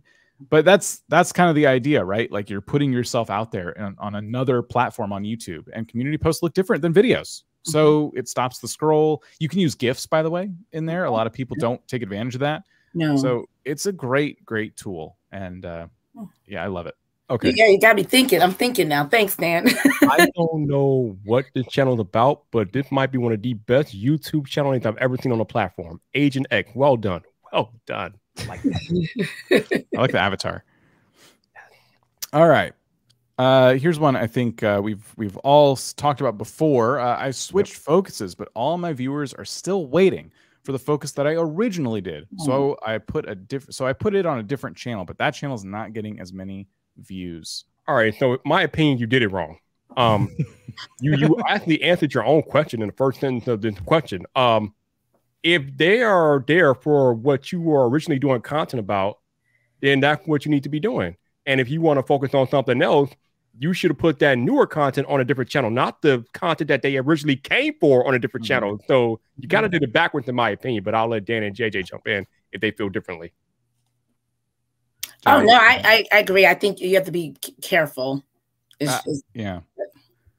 I think they did do that backwards. I think the goal would have been, if you wanted to try something new, especially if it was that different than what you were normally doing, what your audience was used to, then yes, a new channel was the answer to that, to put the new stuff over there.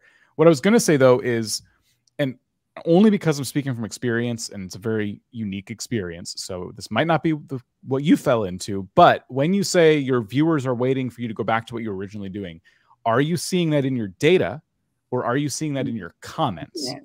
Because if it's in your comments, most of the time, in my own experience, that is a vocal minority of people who ask for something, and then it's this many people trying to dictate content for this many people.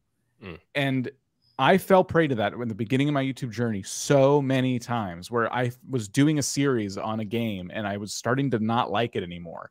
And if I swap back and I got even 2 comments of people like, why'd you stop doing the other thing? I liked the other thing. I would go back. 2 comments, and I thought, well, if 2 people are willing to be vocal about this, how many more are being silent? And I would get in my own head about it. But what that did is I forgot that, well, I switched for a reason. I stopped doing that other thing because I got tired of it, or it was done. I had finished whatever project I was working on. So I let this many people dictate the focus of my entire channel. And so it's just something, if that's what you feel like is happening right now, I just want to caution you, because that is, I think for a newer creator especially, that's like a very common thing.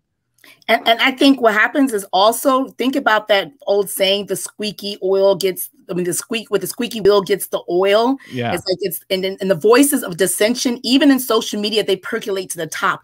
You'll see a video or image or article, and 10,000 people had positive things. The 2 people who said something off, everyone's fighting them, and the algorithms like that engagement with those 2 voices of dissension, it puts them to the top, and people think, oh, people are mad about this. And it's like, no, it was 2 people. There's just, everyone's mad at that person. And so they're just always constantly on the top. And so you think everyone's thinking that way. And then, you go to comments and just say, all these people saying bad stuff. It's like, what people? What are you talking about? I don't see them. But yeah. Yeah. There were times where I was getting more views on the thing I swapped to. But the comments got in my head that much to where I thought, ooh, maybe this was a bad idea, because they originally subscribed for this other thing. But I had made the choice to pivot, and the point of that speech is like, commit to it. You know, if you're going to pivot and something you're more passionate about, then commit to it. You're going to lose some people every time you pivot. It just is. And this next question here is basically related to what we're talking about as well. They switch niches from variety content to tech-focused content. They're asking if they should hide their older, non-niche focused content or keep it live on YouTube. I have an answer for that. Yeah. Okay, here's the thing. You said something really great, Dan, just now about be ready to go away from, lose views. I think a lot of times we get so wedded to our growth and what we have. And so we don't want to let go anything, no views, no anything. We want to have it all. And at some points it takes that emotional maturity, or I don't know, EQ or whatever like that, to say, you know what? I'm going to lose people, and it's okay. And you have that come to Jesus, or that moment for yourself when you realize, when I do this, when I have this pivot, a lot of people are going to drop, and I'm okay with that, and just make that decision and just say. And so I really say I would hide them. I did that with my channel, because my channel is 10 years old. It was all over the place. It was doing all sorts of stuff. But the way the YouTube algorithms work, personally for me, is YouTube kept showing my subscribers my most popular video, which was when I was doing all sorts of stuff. It was a video of like, I don't know, some Chuck Brown at a concert at Grammys or something like that. Had nothing to do with my channel. So, but that was the most popular, and YouTube was like, this was working. This is a nice video. Let's keep people on the, and so I was like, I want YouTube to show what I'm doing now. And the minute I hid all of those content from pre-2020, when it was all over the stuff and just had digital marketing, YouTube started actually bringing the people who the audience who more likely to resonate with my content, I started seeing them. It started showing those videos more. And so it helped me focus my audience, because my audience was people who'd see that Chuck Brown video, be like, oh, she's Pinterest marketing. All right. And they're out of here, because my channel banner, everything, my latest videos had nothing to do with Chuck Brown at the Grammys. So that wasn't helping me. YouTube was bringing people to my channel who I didn't want. So I was like, you know what? Let me close these videos, because otherwise it's going to keep bringing you those variety content people. You want the tech focused people. So you want YouTube to work hand in hand. I think the social media platforms, people look at the algorithms like they're fighting them and it's the enemy. And I don't think that's the case. I think these platforms, we're one. We want the same thing. They want people to stay on YouTube or Pinterest or Instagram. You want them to stay on your channel. So they want to help you bring audiences to you that are more likely to stay on YouTube. You know, so if you're going to do the job of getting people to stay on YouTube, they're going to go find those people and put them in front of you, you know, put them in your, or deliver your video to them and say, hey, JJ, do the work, keep them on YouTube longer. You know what I mean? So we're all working together. The algorithm's not fighting you. You just have to, you know, get that, think about it that way. It's a mind shift thing. A lot of these things I think are just in our heads. Oh, that's an excellent point. Let me ask you all a question though. Today, when you step into a Dunkin' Donuts, you're stepping into a Dunkin' Donuts because they are known for their donuts and they have very good donuts. But what if you stepped into a Dunkin' Donuts and the moment you stepped into that Dunkin' Donuts, you look to your left, there's the guy to your left selling Nikes and Under Armour and Adidas shoes. You look to your right, there's another person selling lemonade.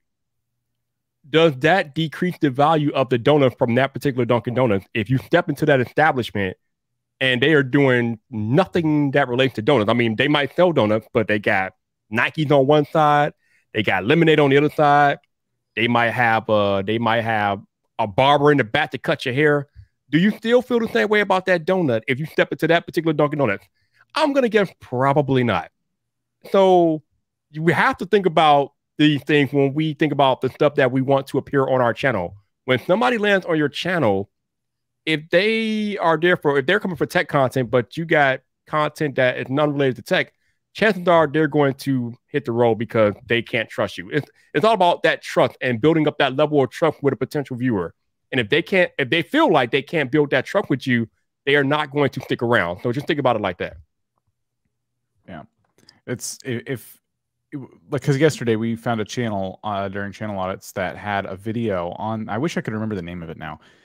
They had a video on their channel that was from like a reality TV show, and their channel was not about covering reality TV shows. It had turned into something completely different. But this one video, according to our new view per hour tool, was getting a lot of views per hour. You know, and so what that was doing was bringing in an audience, like you said, JJ. It's bringing an audience who liked the mishap from the reality show, and then now the video is about something totally different, and so YouTube is having trouble recommending this channel to that person, and soon after they stop recommending it. So you're bringing in a lot of new viewers, but you're not building your returning viewers. And if that's what you're finding is happening with your old content that wasn't as focused, then you should absolutely unlist that content, or you know, another creator moved it to another channel. If it's not getting views anyway, it might not be hurting anybody. So, and there's another conundrum here too. I have an old channel that I'm not posting to anymore, that I've considered a number of times removing all the old videos from and starting fresh with something else. And what stopped me every single time is that there's a number of videos on there that are kind of passive income. The channel's still monetized, and I'm getting just a little bit of money from that every month. And it's like, why would I'm basically throwing that money in the trash if I try and relaunch this channel. No, just start a new channel. So that's just that's not really related to the question, just another aside. All right, I just want to point out something real quick in the chat. There's a question I'm not going to highlight, but there's a question about somebody said that they weren't viral making Will Smith memes, but now they're not getting as many views. I'm going to chalk that up to situational awareness. Yeah. If you don't know what I mean when I say situational awareness, Google Will Smith, and then you will probably find out very, very quickly why you're not getting the views that you think you should get. I think I'll leave it there. Wait, now I want to talk about this. Okay, let's talk about it. Let's go. So I'm just going to look at something real quick. I just want to, I don't know, maybe Will Smith. So the projection here is it's not as popular. There very recently, a lot of people were searching for Will Smith. I wonder if we type in the slap. So yeah, the same trend. So if we compare the slap to Will Smith, just to be clear. Oh, interesting. Well, Will Smith's probably more popular anyway. Anyway, so the trend is it's trending down. So that's where you're seeing this. However, your momentum does not need to end here. You have probably just gotten a lot of data about creating these memes, right? You've created these memes, you've gotten a lot of data, and when you do something like that that's successful for a quick run, you can learn a lot from that. So try and take note of everything you learned and keep making memes. There's stuff happening every single day, you know, and some of it not as big as the slap, right? But some of it pretty substantial still. Some of it worth memeing.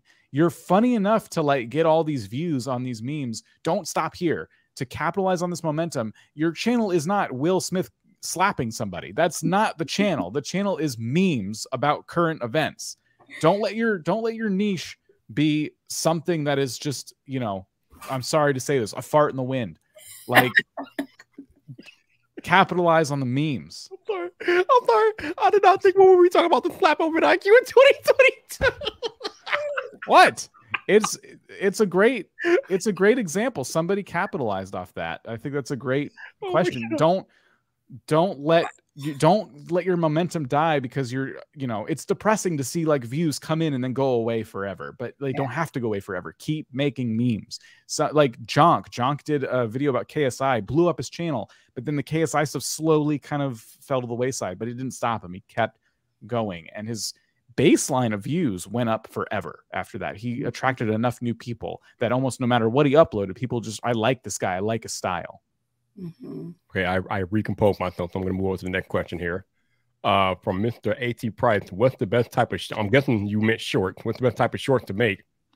And I mean, that depends on you and what you want to do with your channel, man. Whatever you have in your mind, here's, I'm going to say what I said earlier. Whatever you have in your mind for ideas about how you want to make your content or the type of content that you want to make, do a search for it on YouTube and see what type of content creators are making around the central ideas that you want to make. And then take those, whatever they're doing, and take inspiration. Don't copy them per se, but take inspiration from what they're doing and then use that to make your own content. Nobody can tell you the type of content that you should make. You just have to figure that out for yourself, but you can get ideas from what the other creators around your community are doing. Yeah, my motto has always been, I say this all the time, replicate success models. Like when someone's already, and don't reinvent the wheels. I have cliches for days. I'm here till Tuesday. So yeah, don't reinvent the wheels. Replicate success model. When someone's figured out the formula, look and say, can it work for me? Can I do the Spanish language version of this? You know what I mean? So you don't copy them, but you say they found success doing this, and maybe I can do something similar, but meeting the needs of another audience or taking a different spin on it. So yes, I think that's a great advice, Viper. The best kind of shorts are short, as short as possible. Like the worst kind of shorts are ones where people try to fit an entire YouTube video, like a standard YouTube video, in that format. So first they do like an intro where they're like, welcome back to my channel, and then it takes forever to get to the point, and you only have a minute anyway. Like in YouTube standard, you have that first 30 seconds, YouTube highlights that and it shows you the drop off. Let's pull up an example, actually. I feel like soapboxing again. I'm sorry. I do this sometimes. So this is how many viewers I lost in the first 30 seconds. So I'm down to 67% in the first 30 seconds. Actually, it's not too bad, but you can see with the gray line, pretty on average. So that's standard YouTube. That's kind of what that looks like. A lot of us have this issue we're trying to solve. On shorts, it's like the first 0.5 seconds. Imagine this little blue area here. It's like the first 0.5 seconds. You don't get the benefit of that first 30 seconds because you know how easy it is to swipe away from a short? It is this easy. One motion with your finger, that easy. And no one, like, you're not looking at titles, you're not looking at thumbnails. YouTube is just serving you stuff and it just starts playing. So the best shorts are the ones that can capture somebody's attention in less than 1 second. So the video has to start And then the video has to end, sometimes so abruptly that people are forced to watch it a second time because they just don't know what the heck they witnessed. And that's, if you can get it to loop, if you can get people to watch it multiple times, YouTube records all of that. And a lot of shorts, the best ones, have retention that's over 100%, 200-300% retention, meaning people are watching it twice, 3 times. So those are like, if we're talking about what's going to get your shorts to like blow up, that's the key. I fell in that rabbit hole recently. I just yesterday or today, I was watching, it was an Instagram Reels, but similar concept. And I didn't know when it ended and when it began. And I just kept watching over. I'm like, did she start over? Is this long? Is this a 30-second? Is this a 10-second video? What is this? And I kept watching and watching. And I think I gave her like 6 or 7 different views. It was probably 10 seconds. I don't know. But I think that's a really great trick if you can figure out how to make people not know when it ends. Yeah. Colin and Smear have been doing this in theirs. They end they start the short with like the beginning of a sentence. As they're ending the short, they go because, and then it starts over and it kind of flows together. They stitched it together perfectly because the start, it was written very intentionally to kind of loop. I've been sitting here for about 100 minutes and I just realized that JJ has the formula to YouTube success on her back wall, literally sitting there for all of us to see. Look at that. Wow. Amazing. Absolutely amazing. And y'all think I'm joking. I'm not even joking. That literally is like 2 of the most important things to success on YouTube. Be human, be kind. Like, it's true. Indeed. All right, we got one here. I'm very new to this and I'm just learning how to edit. Welcome to YouTube. How do I know if I've fallen into a rabbit hole of learning a lot of stuff before actually doing or putting content out? Oh, have you made content? Have you put something out yet? Do you have any videos out? Their channel icons is coming soon, so I'm guessing you've fallen down a rabbit hole. Okay, I'm gonna let you know on something that's not so secret, but YouTube is on the job training, which means a lot of stuff you're gonna have to learn just by putting yourself out there and doing it. Because once you put yourself out there and do it, you'll figure out what's working, what's not working. You'll figure out what you want to do better. You'll figure out things that you see other people do that you might want to incorporate into your own content. But you won't learn any of this stuff by watching countless videos on how to do it. You will only learn it by actually going out there and doing it yourself. So you got to put yourself out there.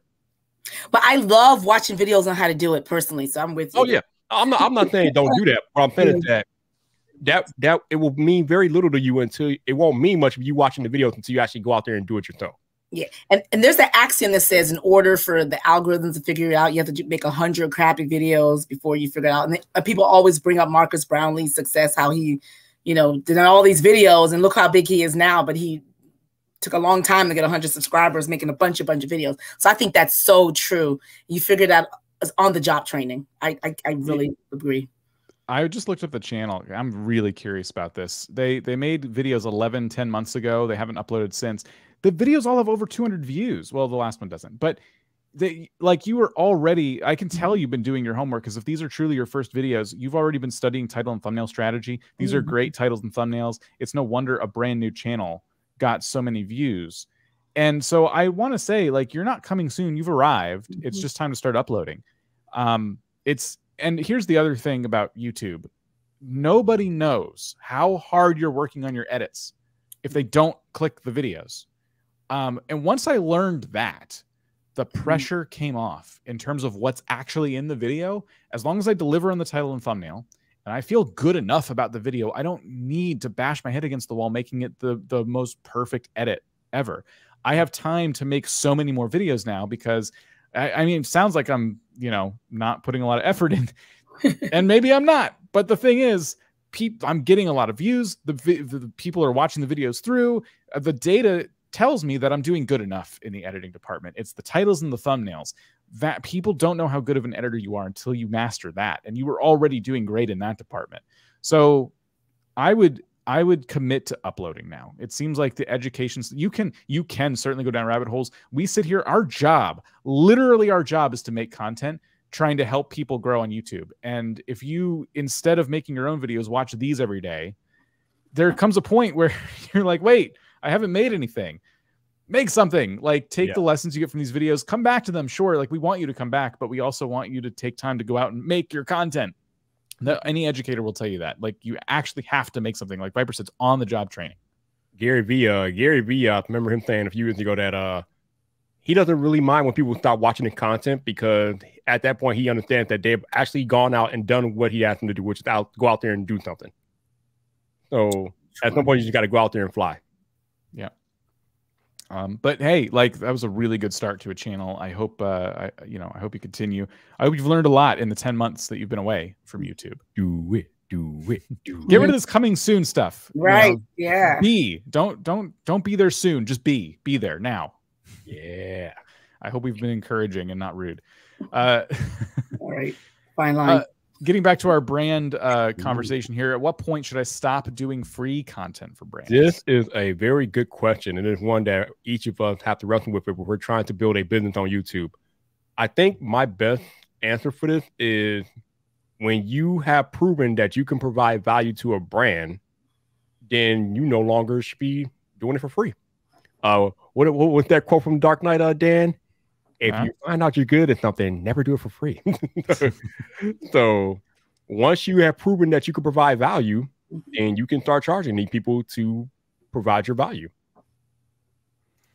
There you go. JJ, if you want to add to that, I'm just grabbing some questions here. Oh, okay, yeah. So I was gonna just say, I mean, that's one of the things. My part 2 to the video that I just filmed, that I was gonna make the whole thing, and we always talk about just make the video as long as it needs to be. So I was like, you know what? I don't need to go to part 2. In part 2, I talk about this topic precisely. And when you're a smaller creator, or you're doing it for free, most likely you just started out, and so you feel like compelled to do free stuff. At what point can you ask or stop doing it? What Viper said is very true. Is at what point you realize there's value, like you're converting. You ask them for the numbers, which is very mature, very great. Keep the conversation going. How do we convert? You look at that data and you say, actually, I'm great at selling. You know what I mean? Like, I already sold this company. So I think that's the first step, is doing that. And then the second portion of that is when you start realizing in aggregate, in terms of your growth, you start growing, and you look at things like your impressions, and you start realizing your value and your worth and your time. You know, like, all of that actually has something. So don't just look at the views. Even if you look at the YouTube, the impressions is a different number than views. Your impression is going to be a lot. That's a lot of eyeballs. And so when you tell somebody, you want me to do a video and give you 10,000 impressions for a $5 candle, no, that's all right. I think 10,000 impressions is more a $5, valued more than a $5. So look at your data. Your data is going to start letting you know that actually you have something going on here. Because if they were to buy an ad for the candle, there's no guarantee that they're going to get the eyeballs of their target market, because it's going to everybody. Even if they target it, there's just no guarantee. But if you're a creator and you have the designated audience, it can work. So I'm going to give you guys a little tidbit real quick before we move to the next question. Did you all know that we as creators, as it relates to working with brands and charging them and different things like that, we have the greatest advantage in the world over any A-list celebrity or anybody that does advertising? And that advantage is that once we put a video on YouTube, that video is on YouTube forever. Right. Which means anytime somebody does research about that brand, especially if they're doing it on YouTube, your content can come up. No other advertiser or celebrity can boast that. Once they put their stuff out there, it disappears into the internet ether. But on YouTube, your video is forever. So keep that in mind when you're doing your negotiations and trying to price your value. Your content is on the platform in perpetuity. So, and that's what I propose. I love that. That's what I propose to brands when I pitch to them for the first time. I say, we've already given you a certain number of impression views already. Like, we've already promoted you. Like, let's continue this partnership. You know, you didn't know you're in a partnership with me. I've been promoting you, but let's actually talk about formalizing this and having more intention with what we have going on here. I want to tackle this one real quick because I've talked about it a few times. So I used to make titles to go after search. Now I make titles for browse and the home feed. Will that be confusing for the YouTube algorithm? So what I want to say here is that I kind of, in my mind, I break YouTube into like 3 different buckets. And this is a very basic, I talked about this in a video recently. This is a very basic way of putting this, but you can think of YouTube as like 3 different buckets right now. You have the home page, right? It's when you first come onto YouTube. It's this right here. It's just giving you an assortment of videos that it thinks you're going to like based on your watch history. So you're saying you're targeting this right now, but what you used to target is the search feed where people are typing in questions and things like that. And then the third one is shorts. That's it, like, it's just kind of its own thing. So those are in my mind like the 3 buckets, and a channel can target all 3 if it wants, you know. And I always say, like, they should be similar. I think you should build a channel based on something that all the people who subscribe to it are going to like. You know, I do shorts that are about dogs, but I do long form videos that are about Minecraft. Like, that's not what you want to do. So that being said, that would confuse the algorithm. But by that, you're saying, will it confuse my audience? And yes, if you are a Minecraft channel that suddenly switches to, I see your name is E Rides and Explore, so riding around the city on like a scooter, that will confuse the audience, you know. But making search-driven content versus content that's mostly targeted at the home feed with like really emotional titles and stuff is just targeting a different section of YouTube, in my opinion. You know, it's not, you're going to hopefully attract new viewers when you go to search and people, you're answering very commonly asked questions. Whereas the home feed, you can still have videos spread amongst the home feed, but it's just a different approach, you know. And a lot of people who've seen you before or seen similar content to you have a chance of clicking on it. They're not searching. YouTube is presenting your content to them. And so it's just targeting a different section, but it's not going to hurt your channel, I think, unless, and by, I'll put quotes on hurt your channel, unless you're doing something totally different than what you were doing before. And I can chime in here. I think you can split the baby in the bathwater. I don't even know if that's how that cliche goes. I just am a queen of mixed metaphors. Split the baby in the bath. Split the baby in the bathwater. Isn't that a term? Split? I've heard throwing out the baby with the bathwater. Yeah, I don't know. Maybe split the difference. Split the difference. I'm mixed metaphors for days. But yeah. So split the difference. So you can do both. I'm essentially saying do both. You can target both because your thumbnail attracts the human eye who's looking, but your title can actually target the how-to in the search. So consider that as well. Mm-hmm. Yeah, you can absolutely hit both at the same time. Because like all of your, even your searchable videos are going to appear in your regular viewer's home feed, you know? So it's, they're separate buckets, but they also work together at the same time.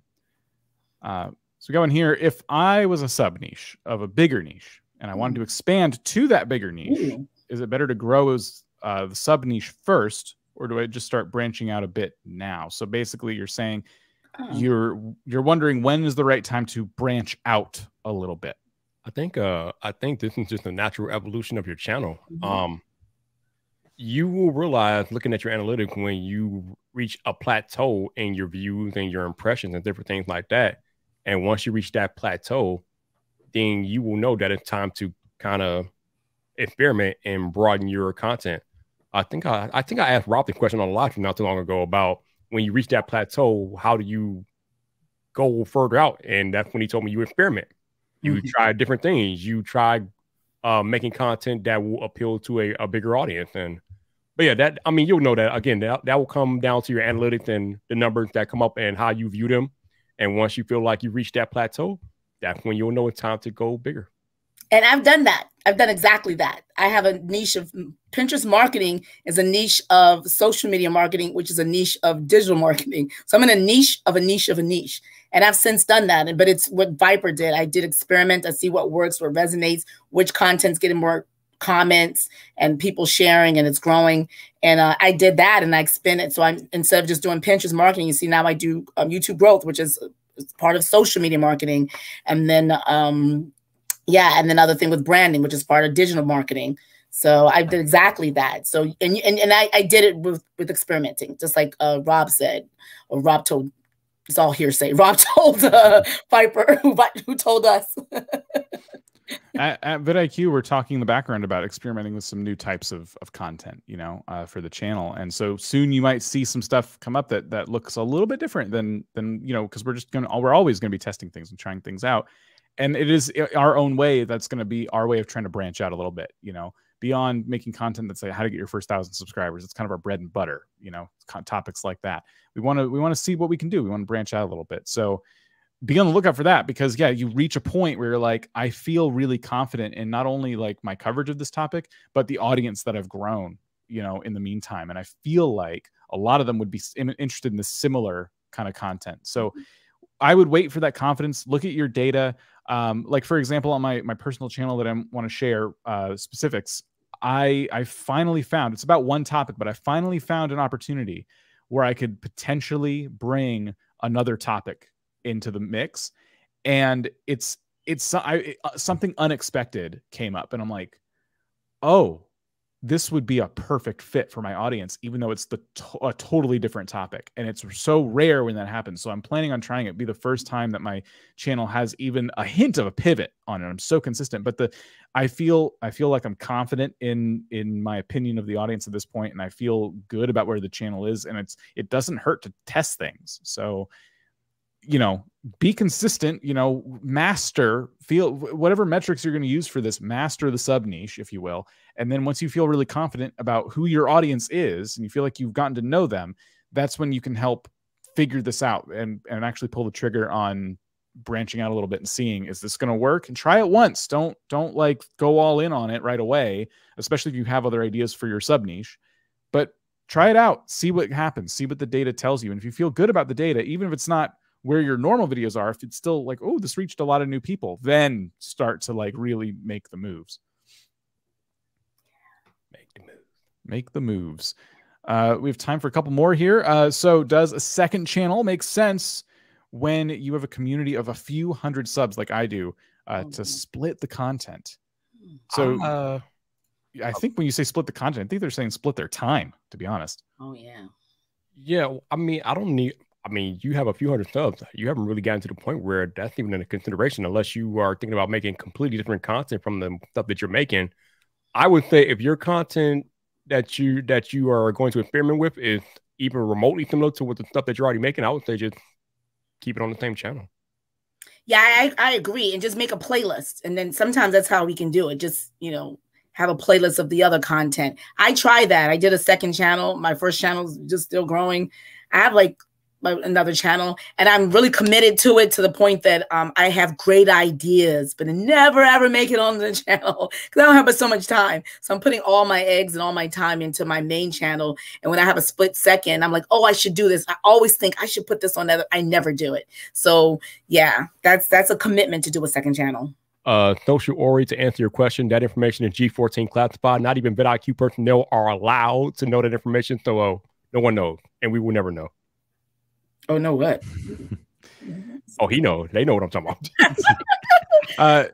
So if it's a shorts channel, can I just say this? If it's a shorts channel, maybe. I have a shorts channel for Hawaii. I totally forgot about it. It takes us a second. It's shorts. So it depends on the type of channel you're going to do, actually. Just to jump on this real quick, you know, if what would make sense for you, if you're thinking about starting a new channel, I have to assume you're thinking of switching topics with that new channel, because it doesn't really make sense if you're doing the same thing on a different channel. And what you have to ask yourself is, like, does it make sense for you? Do you have time to run 2 whole channels? We recommend it in cases where people want to switch topics and they still want to keep up with their old thing. But we always kind of caution, like, by the way, that could lead to double the amount of work. You know, or like you said, you're splitting the content, meaning if you were posting 4 videos a week, now you're going down to posting 2 on your original channel and 2 on this new channel. And you have to weigh all this stuff. Like, does this fit with your life? Does this fit with your goals? And it's kind of easy to go down this slippery slope of like, now I want to try this on YouTube. Now I want to try that on YouTube. I used to switch between YouTube and Twitch, and that was my problem. Like, I would do something on YouTube and I'd do something on Twitch, and I never made myself enough time to master one. I became mediocre at both. And, you know, eventually I just had to pick a lane and really go all in. So it's really a self-reflecting kind of question. Like, is that something you can afford to do right now with the amount of time you have? I picked this one because I think I know what they're referring to here. Does YouTube recommend YouTube clips? And the clips feature is this. So if you're watching a video, you can clip a section of it, and this is just stuff that you've clipped while you're watching live streams and videos. No, these are not being recommended. I don't know of anywhere on the platform this little clip would be recommended. Nope. If you just mean short YouTube videos, then yes, those do get recommended. Just a short YouTube video, but a clip is just a section. It's just a time-stamped section of a regular video. And no, those would not be shared. Those are just for you. Yep. Oh, but you can share out clips though. Yes, you can put them on social. That's what they're for. But they're not going into like the home feed and stuff. Oh yeah. They're, because the regular video, the whole video would just do that. There's no point in just a timestamp version of a video being recommended to somebody. All right, and our last question comes from Cha Cha King. Chachinking. There seems to be a fine balance between growing your community and monetizing your content. How do you balance that? Well, I think I've already said it multiple times throughout this live stream, but I will say it again. For me personally, in my opinion, when you're first starting out, I feel like it's more important to grow your community. It helps with building that trust, because the most important relationship a creator will ever have is with their audience, with their community. So that relationship should take paramount over anything else that you're doing on the platform. Once you have that relationship and you have that amount of trust with your community, then you should worry about maybe trying to monetize your content, but not before you have that trust, because you don't want to try to make money at the expense of your audience. That's just not going to work. As I told you all before, if you take care of the community will take care of you. That's simple. And when you get to the point that you want to go scale, so you've grown your community to here and you want to grow it to the next level, while you're going to the next level, you get all these opportunities to monetize your content, to make money, to start pitching and promoting them. So this is where I can see there's the balance. Up until that point, what Viper said, the scale is tipped on growing your community, money's down here. But at some point when you're getting all the offers, you're just like, yeah, what do I do this? I think it's still going to come down to being community minded first, because there are a lot of creators. You see them, they call them sellouts. They're like, oh, they selling out. Every video is a sponsored content. Every video, they're not being authentic. They're talking about products we know they don't use that. And so you're going to turn people off. So I still think it comes down to picking products and just having that discernment to say, you know what, I'm going to say no to some stuff because this is going to piss off my community. I mean, I don't know if it's a curse word, but yeah, this is going to make my community mad. So at the end of the day, that balance should always still tilt in favor of being more authentic and genuine. Mm-hmm. Yeah, and I think the people are very understanding. I mean, I have a creator friend who's pretty big in the YouTube tech space, and he refused to do any sponsorship content, but he also has like 5,000 channels too. But he will not do sponsorship content, and I think he won't do it because he doesn't want to put that on his audience. But then you have other creators that do sponsorship content, and their audience is completely cool with it because the creators that do it that way, they don't bombard, they don't try to shove the sponsorship content down their audience's throat. But the audience understands that the creator has to make money so they can make better content, and they're okay with the sponsorship content as long as it's done in moderation. I think that's the key thing. When you get to that level, just make sure you are doing right by your audience and do it in moderation. Don't try to shove it down their throats like over and over and over again. Otherwise, you're going to alienate people. Yeah, wait till you're feeling confident. You know, that's my answer. I think you should just ease into stuff like that. You know, build your community, get to know your audience, and once you feel a little more comfortable, test out an affiliate pitch, or like in your video, or a plug for a brand, something like that, and find creative ways to do it too. There's some channels that are so creative with the way that they incorporate sponsorships to the point where you almost can't click away from it because it's actually entertaining. Like there's a lot of companies that have that flexibility. Like I've noticed Manscaped is one where when I notice somebody promoting that particular company, that product, the ad reads they do are always so funny. Like I think the company is just really chill about it. And these channels, it's always a good fit for the audience too, because it's like this person is already a funny creator and they found a way to promote a product with their sense of humor, and the brand seems totally cool because they're sponsoring a ton of their stuff. So, you know, that all just takes time. And I think you just kind of build on this stuff kind of naturally. Mm-hmm. Yep. And with that, thank you for all of your questions. JJ, your channel link is down below real quick. Hey. Talk just for like the elevator pitch for your channel. All right, YouTube growth, Pinterest marketing, social media branding in the nutshell, tips, tricks, and hacks. So you don't have to do that work. I do it for you. That was quicker than I was expecting it to be. I'm still trying to get like stuff off the screen. There we go. I like it. I know, right? I feel like I should write that down. Well, this is recorded, so I'm going to go back and this down later. Thanks, everybody. We will see you later this week and next week with videos, live streams, and more. Check out our links down below. Catch you next time. Bye.